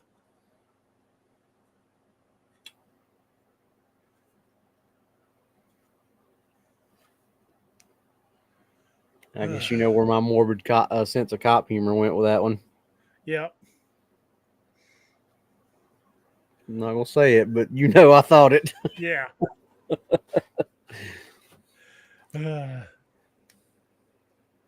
Cajun says T.I. double gur. Little Twisted says, I wonder if Brown Springs is a tribal ground. All of that land used to be tribal ground. It's still in Choctaw country even today, but all of that land was once tribal ground. And supposedly there's a cemetery there at Brown Springs too, which adds, no manner of weirdness to the whole feel of the area.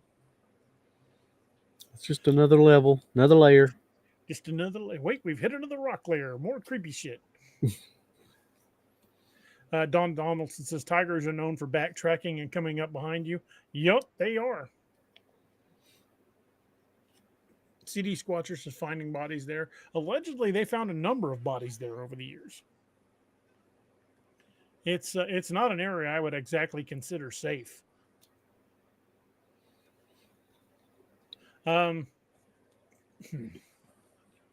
shoot, I was going to say something and completely lost my train of thought. But we are after 10 o'clock, and I know Robbie. Well, it's 11 o'clock Robbie's time.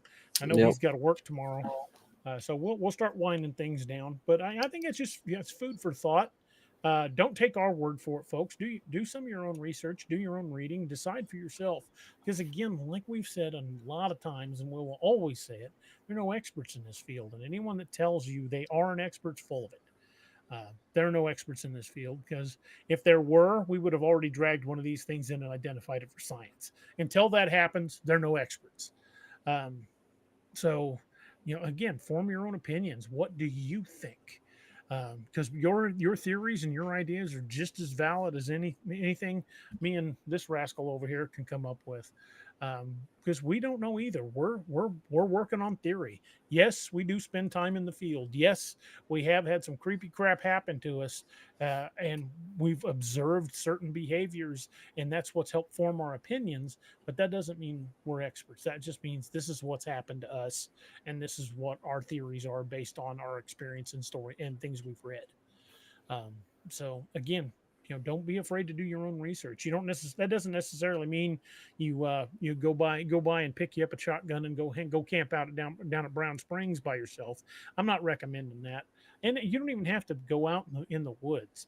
There's plenty of channels like this one where people have gone out in the woods. You can hear their experiences and decide which ones you think are real, and which ones you don't. Because we've all got that to a certain degree, some greater, some lesser.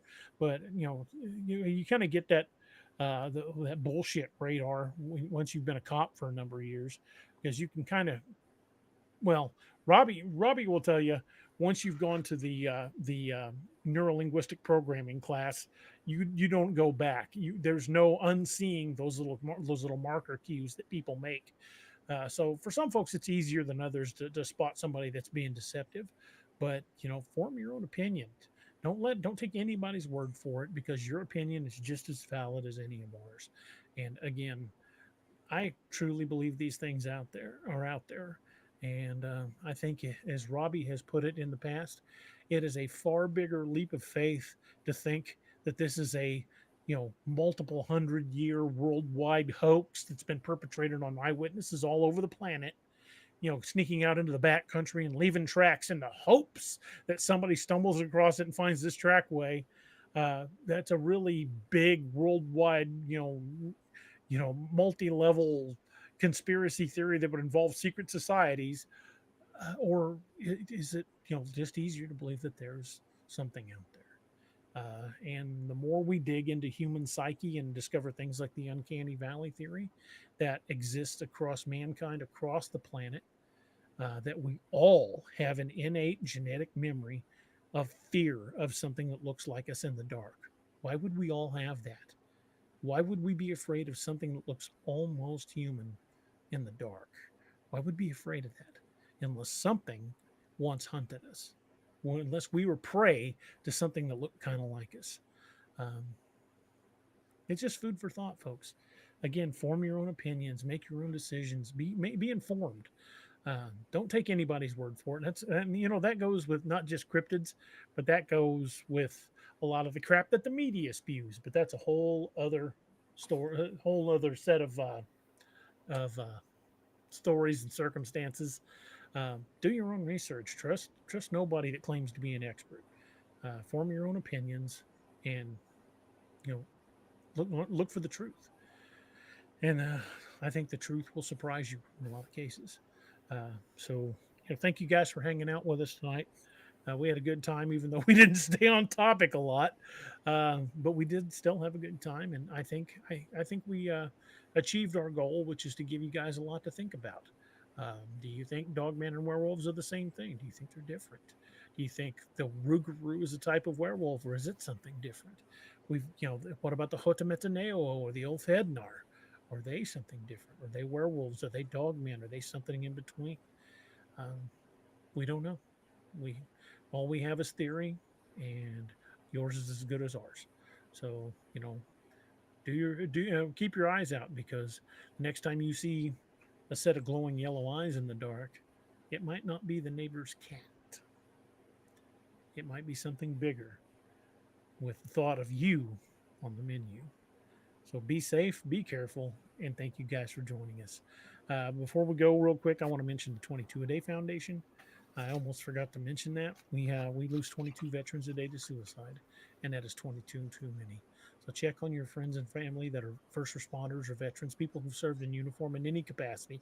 Let them know you care. Let them know you're thinking about them, because you never know when that "Hey, are you okay?" text is the only thing that keeps them off the edge for that day. And don't forget to check on the folks who you think need it, who don't need it at all, because sometimes they're the ones that need it the most. Because in this day and age, we could all use a little extra kindness and pray for each other and be there for one another. So thank you guys for being there for us.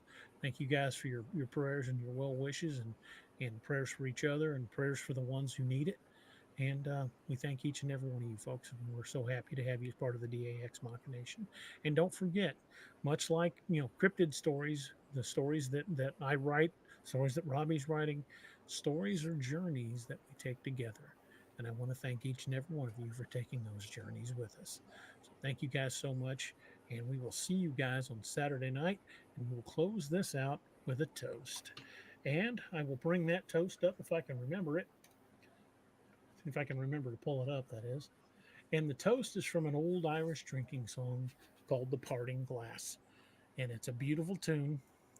And if you've never heard it, you should probably check it out. You'll definitely love the song. But the quote says, "But since it fell into my lot that I should rise and you should not, I'll gently rise and softly call. Good night, and joy be to you all." Good night, everyone. Thank you for being with us, and we'll see you on Saturday night. Good night. Sancha. Thank you for joining us. Catch us again Wednesdays and Saturdays on DAEx Machina. A special thanks to all our channel members and Patreon supporters. Please make sure to like, share, and subscribe.